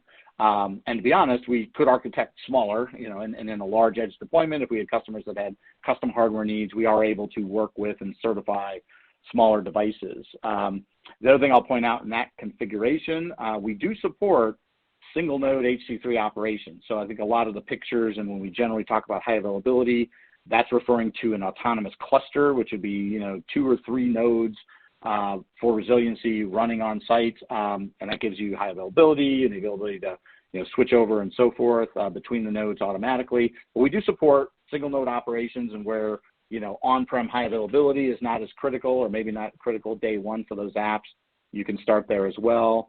Another key thing about the way our solution is architected is you can mix and match nodes. You can go from single node today to a multi-node cluster. You can start with a 3-node cluster today, lightweight, entry-level stuff, and then add additional resources and nodes to it that could be different types. Higher end, could add GPU resources into the cluster. It's a very key aspect of our flexibility. And one of the things that we try to do to be as cloud-like as possible is let you add on the resources that you need to the cluster in the proportions that you need them. Maybe you are doing long-term video surveillance, and all of a sudden you now have a requirement to store video retention data for, what's 30 days, now it's 90 days you want to keep it, so you need additional storage. You can add storage-heavy nodes into an existing cluster to address that, for example. So a lot of flexibility, flexibility in what you can add, and also a lot of flexibility where you can start very small and then grow from there. Gotcha. Yeah, great flexibility story there. Well, it looks like we're running out of time. David Demlow, if somebody wants to get started with scale computing or find out more, what do you recommend? Sure. Go to contact our website. I'll put the slide back up here, or send an email to info@scaleComputing.com, or give us a call, or look us up on Twitter or LinkedIn, and we'd love to work with you on your edge application management strategy and help you out. Okay, tremendous. Well, great presentation today, and thanks so much for bringing us up to speed on scale computing. Yeah, thank you very much. Thanks. Okay, and now it's time for our next prize drawing. The winner of our next $500 Amazon gift card is Dermot Delaney from Maine. So congratulations to Dermot. We'll be in touch about claiming your prize. And now it's time for our next presentation in the Supporting and Enabling Modern Applications EcoCast. Our next session comes from vFunction, and I'm very pleased to bring on Moti Rafalan, CEO and co-founder of vFunction. Moti, welcome to the EcoCast. Sure, thank you. Glad to be here, and love to jump in and share with everyone a little bit more about what we do, how we do it, what's the problem that we're solving. I think you've seen and talked about cloud computing here and modernization. Hopefully I can bring a new angle to this conversation. So without further ado, let me move to the next slide and see that this works. Yes. So what is vFunction? So vFunction is AI for application modernization, and we really developed this platform to help organizations and teams accelerate their journey to cloud-native architecture. And when we say cloud-native architecture, we're really focusing on the first phase of this journey, which is the decomposition of monolithic applications into microservices. Okay, so let's just make sure that we're all on the same page in terms of what are the drivers for these types of modernization. So many times it's the lack of scalability or elasticity, the fact that you want to have shorter release cycles, you want to increase the security, you want to innovate faster, right? You want to remove technical debt. These are kind of the typical drivers why you want to modernize your applications. But the flip, and of course this is tied to the cloud, which I'll talk about in a minute. But the flip side is that you have all these blockers, right? The complexity, cost, time, risk. These are the things that are preventing you from jumping into these projects. And this is where we really want to help. Now, before I jump into how we do this and what we do, I do want to kind of tie this all into cloud migration and kind of the introduction of the cloud, right? Something that a good way to think about this is that the more you modernize, the more value you get from the cloud, right? If you lift and shift, which is many times the first step in the journey, that's great. You can get some benefits, shut down your data center, maybe move to one of those hyperscalers. Maybe you also re-platform and you take advantage of some of the DevOps capabilities of containerizing some of these monoliths. But in order to get the maximum value from the cloud, you probably want to get to true cloud native architecture, right? In order to get the elasticity, the engineering velocity, the ability to increase your innovation, right? Remove technical debt. And For that, you need to refactor those applications. And that is really where a vfunction comes in. And by the way, when you refactor, when you modernize these applications, it's not only a one-time thing, right? You want to do that on a continuous basis, especially if you're adopting a CI/CD, like modern development practices, want to be agile, right? So what is vfunction? So vfunction is a platform, it's an artificial intelligence platform to help accelerate your modernization. It is for developers and architects, right? They are the ones that are using the platform. And what it does, it intelligently and automatically helps you assess, analyze, design, and actually extract the code from these monolithic applications, right? So the output of what vfunction does is the actual code of these microservices with RESTful APIs. So at the end of the day, it helps you transform these monolithic applications into mini services or microservices, depending how much you want to go into the database side. We can talk about that later. And as I mentioned before, it's not only about a one-time modernization. You want to do it on a continuous basis. Now, if you think about what is the value of vfunction, right? What does vfunction do? It actually accelerates your modernization speed by at least 20x. I'm going to share a case study with you. It helps you reduce the cost of these projects by 2 to 3x. And I'd say the most important part is it removes a lot of the risk that's associated with these projects. Okay. I'm sorry, I didn't build the slide right. And so when you think about what vfunction does, it doesn't only focus on the decomposition of those applications into microservices. It really supports your decision process of which applications you want to actually modernize, which applications may be doing quite fine just by replatforming them, and maybe some that you just don't want to do anything, right? You might want just to retire or retain them, right? So we're not advocating that you need to refactor and transform all your applications, but we do advocate you need to make a data-driven decision as to which applications it makes the most sense to do that. And that is where vfunction really helps you do that. The three main use cases that we see where customers want to embark on these projects, and it really depends on the phase in their kind of modernization or cloud journey, are those that have a broad legacy application estate where they're at the beginning of their journey, they don't know exactly which ones are best fit for true transformation, which ones they want just to retire, which ones replatforming will be sufficient. That could be one group of people. The second is where these applications have been already identified. Many times they have these megaliths that they have tens of millions of lines of code. They don't even know where to start, where to begin these projects. The developers are not around anymore.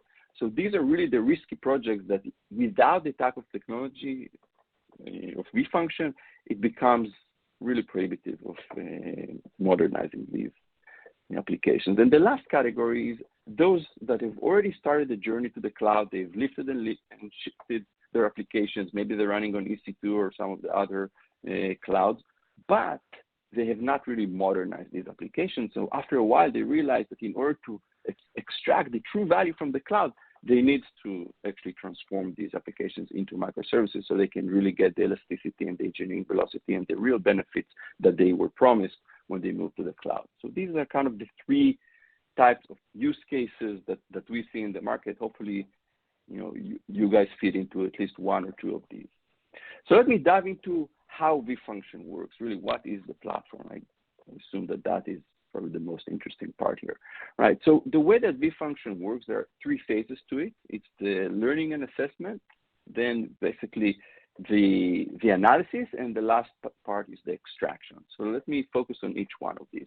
First, you deploy the vfunction server locally within your environment. So it's not some platform in the cloud. You deploy it locally. It's a bunch of containers. And the second part of the installation is a JVM agent on the specific JVMs that you want to analyze. Now, today we're focusing on Java applications, anything that runs in the JVM. By the end of the year, we'll be supporting also .NET. And the second part here is that you need to, the agent that you install the goal of that agent is to collect data and to learn the application. What do we mean by learn? We're doing both dynamic analysis and static analysis. And so you have two options. You can either deploy it in a pre-production environment where you run some tests on the application in order to expose the different flows, right? So we need to see each of the flows at least once. Or you can leave it in production. I'd say 95% of our customers deploy it in production, in which case you really don't have to do anything. It's pretty much like an APM agent collects the data. Now, this is a unique agent that we developed that really analyzes deeply the different flows and synthesizes that information with static analysis of the bytecode that we conduct on the same machine, and brings all that information to present to you, the user, a reference architecture, meaning these are the potential services that can be extracted. These are the actual domains that the system is able to identify. It shows you the complexity, the interdependencies. It analyzes the communication to the database and how database tables relate to the various services that are identified by the system. So based on all that information, you can actually make an informed decision what is your next step, whether you want to transform this application into microservices, or maybe just putting it in containers, or maybe not doing anything would be the right approach. Let's say that you want to transform it, then we get to the second phase where vFunction serves you as a studio where all the information is presented in a very rich format that allows you to make changes and further design these services. You can merge services, you can split services, you can decide which parts of the code may go into a common library. You can automatically remove code, you can automatically refactor classes. So it's a very rich and interactive studio that allows you to further design those services until the point that you feel comfortable with the design. And you get to the third part where the system generates a service specification file that actually is used to create those services. And the way that the services are created is based on that service specification file that is the output of the platform. The system scans the original source code. So that is the first time that we need access to the source code. And it copies the different artifacts to create these new projects for each of those services. So by the end of these three phases, what you get is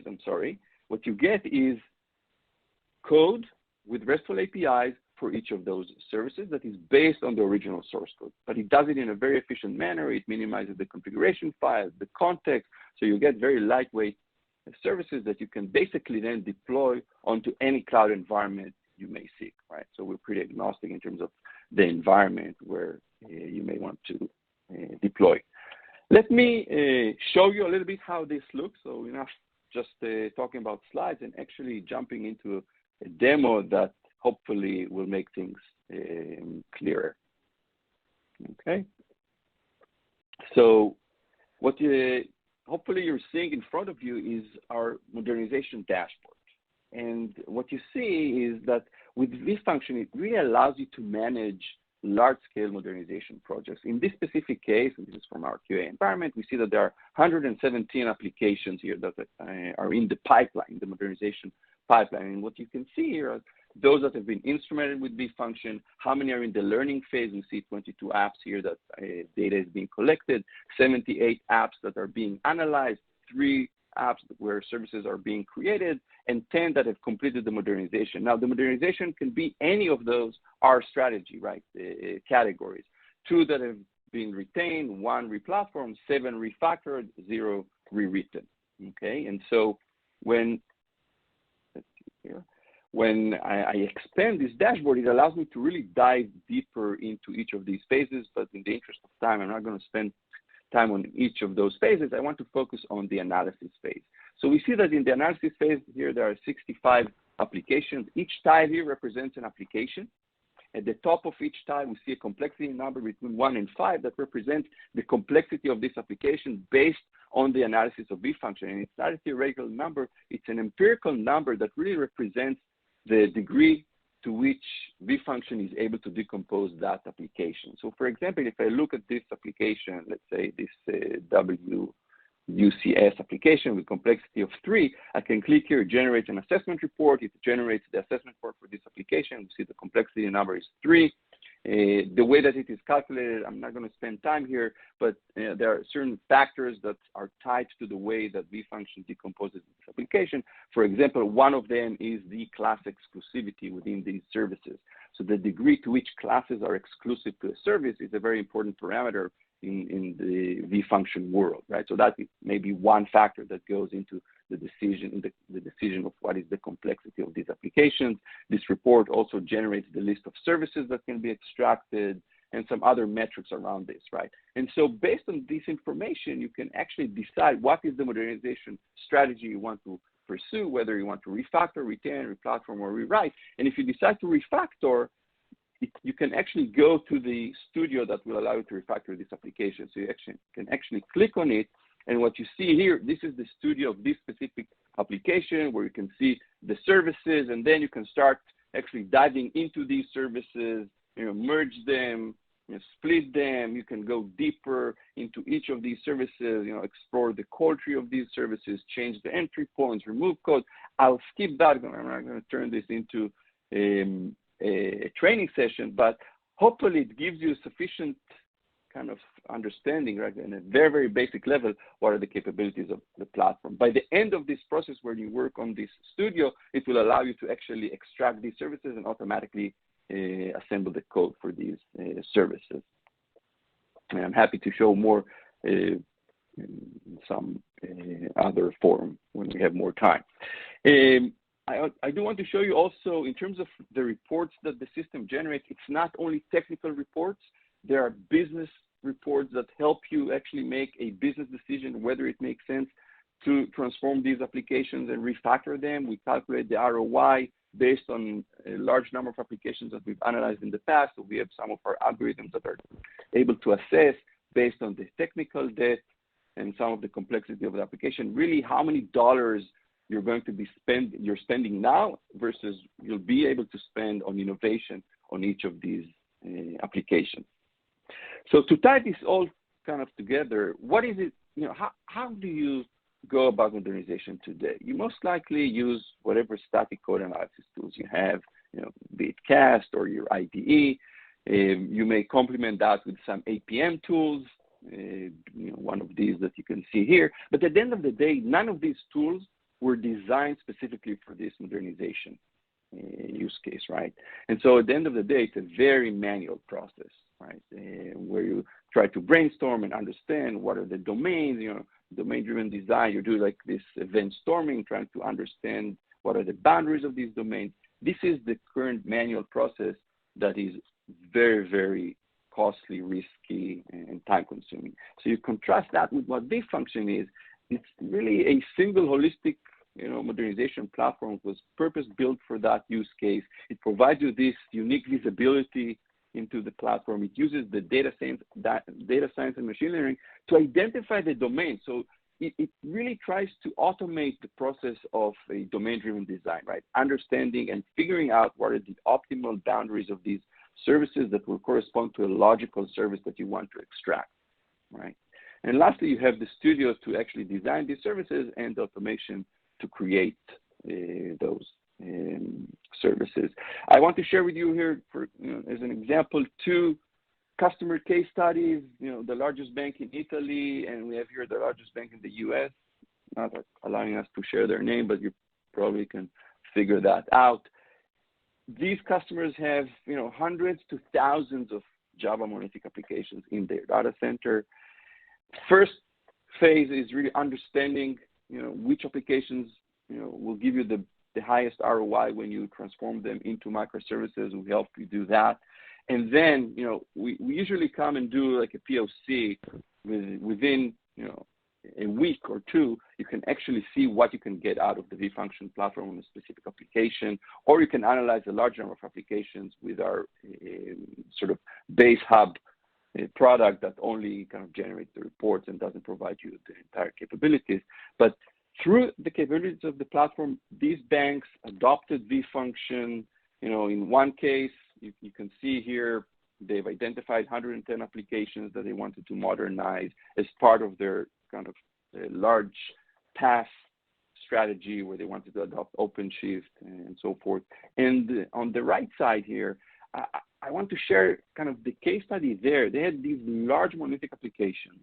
When they try to do it manually, what usually ends up happening is that you end up with a distributed monolith as opposed to actual lightweight services, right? You don't know exactly the interdependencies. You overshoot. You sort of duplicate a lot of the classes and the configuration files. You end up with something that is not really operational. And then you try to manually remove some of that complexity. But again, it's really difficult without having sort of the visibility that vFunction provides and the automation to create these services. Once they tried vFunction, it really accelerated this significantly, and they adopted the technology and are using it, across the bank with many of their applications. And as we think about the way that people adopt vFunction, yes, we offer a POC so you can actually see the value of vFunction on your specific application. Many times there's a lot of skepticism. Well, this might work on this simple application, but it wouldn't work on my application.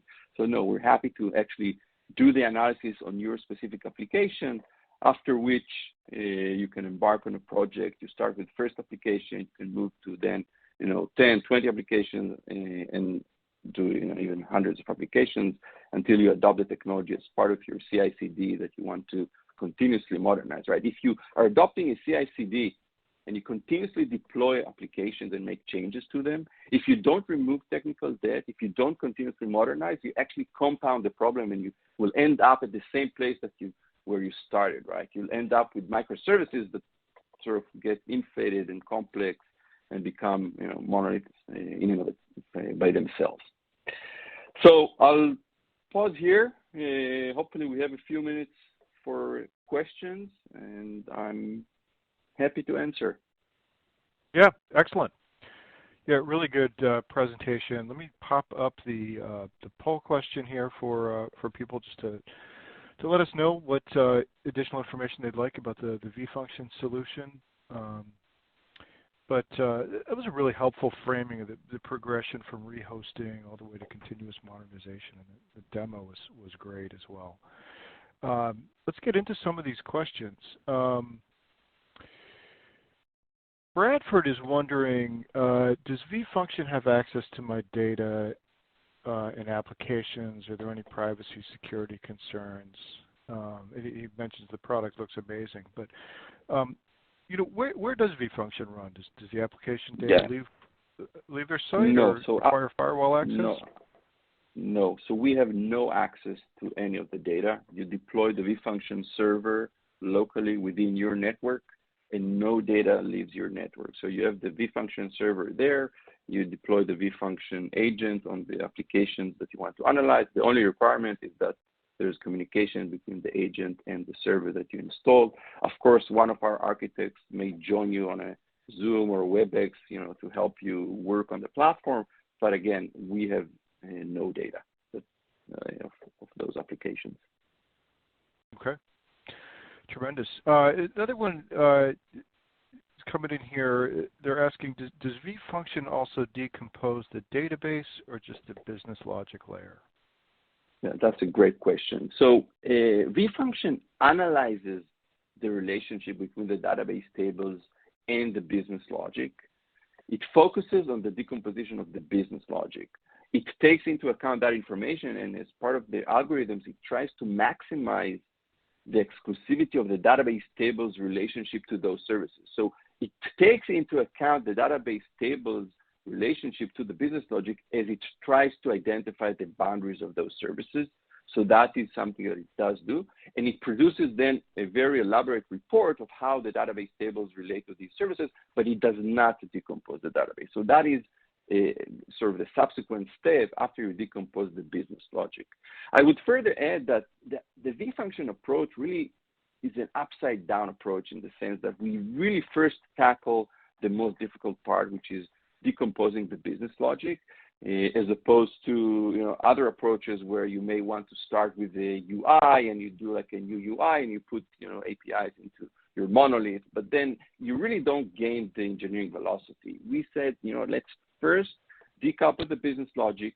We're actually not modernizing the UI. We're converting, let's say, old UI frameworks, let's say Struts or something of that sort, we convert Struts forms into RESTful APIs and then allow you to build modern micro front ends for each of those services. We're focusing on the business logic, but we support sort of the modernization of the other tiers as well. Okay. All right, great. Another question here, I'll actually combine a couple of questions. One comes from Bing about, what can vFunction do for the transition from legacy apps to the cloud? And then there's another one in here just about, I have more than 100 applications and not enough developers. How do I know which to refactor first? I guess I kind of jump those sort of together for you. What is sort of the best practices there? Look, so I'll start with the second and come to the first. So first, you can actually deploy our lightweight assessment, right? So we have a static assessment as the first step where you actually don't need to put it in production or run any specific testing. And it will provide you very valuable insights into the complexity of each application, the potential services that can be extracted, the ROI, kind of help you build the business case, whether it makes sense, to modernize which subset of these applications. So that would be the first step. And if I understand the first question correctly, when you migrating to the cloud, so you'll do this assessment, decide which subset you want to modernize, which you just want to lift and shift, and that's great. But you may want to also modernize the frameworks, right? You may want to maybe move from WebLogic or WebSphere to Spring Boot or something of that sort. vFunction, while it doesn't directly do that, it definitely enables you to do that, right? Because if you take, let's say, a WebSphere application, you decompose it into separate domains that you can test and deploy separately. Again, maybe it is still on WebSphere, but then replatforming those services into Spring Boot becomes a lot easier as opposed to doing that for the large monolith. So vFunction allows you to decompose the business logic, make these services easily deployable and tested, which then enables you to start upgrading the code of these services or replatforming them, modernizing the frameworks for each of those services. It really makes all those steps much, much easier. Okay, great. Another question here, they're asking, how does vFunction identify dead code during this process? Yes, so the way that we identify the dead code is that we first analyze what is running, right, through our dynamic analysis, and then we synthesize that with the static analysis, right? So you have the dynamic analysis and the static analysis, and we're able to compare and see exactly, first, for each service that we identify, what code is running versus code that is not running. We're able to identify that, highlight, and then you can dive into that, actually see the root cause of why it is or it isn't running, and then you can make a decision if you want to automatically remove that. So that's kind of how it works. Now, keep in mind that because we synthesize the dynamic and static analysis, there may be cases that we didn't see something in the dynamic, but it is simply flows that weren't tested. So that is where kind of human judgment really comes in, right? So maybe there is a certain flow that happens once a month or once a year, and that's why we didn't see it in the dynamic analysis. It will ask you, is this dead code, or you simply didn't test this specific flow, right? So that also serves as a safety net to make sure that all the different flows are covered in the dynamic analysis. Super, great. Maybe time for just a couple more questions. Does this work on any JEE app, including Spring, WebSphere, WebLogic, or others? Absolutely, on all of them. So WebLogic, WebSphere, JBoss, Tomcat, Spring application, everything that runs in the JVM. It's okay, JVM 1.6 and above. Okay, great. And it looks like we're running out of time, Moti, but if somebody wants to get started with vFunction or find out more, what do you recommend? Yeah, just come to our website or send an email to info@vfunction.com. We'd love to engage and show you more. As easy as that. All right, super. Well, thanks for a great presentation and a really interesting demo, and for all your insights here in the Q&A, and thanks for bringing us up to speed on vFunction. Really appreciate it. Thank you, everyone. Okay, and now it's time for our final prize drawing of the day. And the winner of the last $500 Amazon gift card is Ken McFerrin from Pennsylvania. So congratulations to Ken, and also to our previously announced winners, Dermot Delaney of Maine, Michael Wellen in Massachusetts, Lindsay Dangerfield in South Carolina, and Jason Lee in North Carolina. We'll be in touch about claiming your prizes. And just a couple of reminders about things to be aware of. We do have our 10 on Tech podcast. Great place to keep up to speed with what's going on in tech. If you attended this event and you feel like you have a solution that would the attendees of this event would benefit from hearing about, we'd love to hear from you. So email us at connect@actualtechmedia.com for future EcoCasts and megacasts. We've got a lot of great events like this one on the calendar for the year. And our next megacast is coming up in just 2 days, understanding your cloud-native data protection and disaster recovery options. So if that's something that's within your bailiwick, please register for that event. It's another great one. We've got a lot of great companies on there and a lot of great presentations. And with that, on behalf of the Actual Tech Media team, I want to thank all of our presenters today for putting together such great material and demos and providing so many insights during the Q&A portions. I also want to thank those participants for making this EcoCast possible. Sequence, Duo, Pure Storage, Sev1, OutSystems, Scale Computing, and vFunction. And finally, we'd like to thank all of you for attending today's EcoCast from Actual Tech Media and for all of your great questions. That concludes today's event. Have a fantastic rest of your day.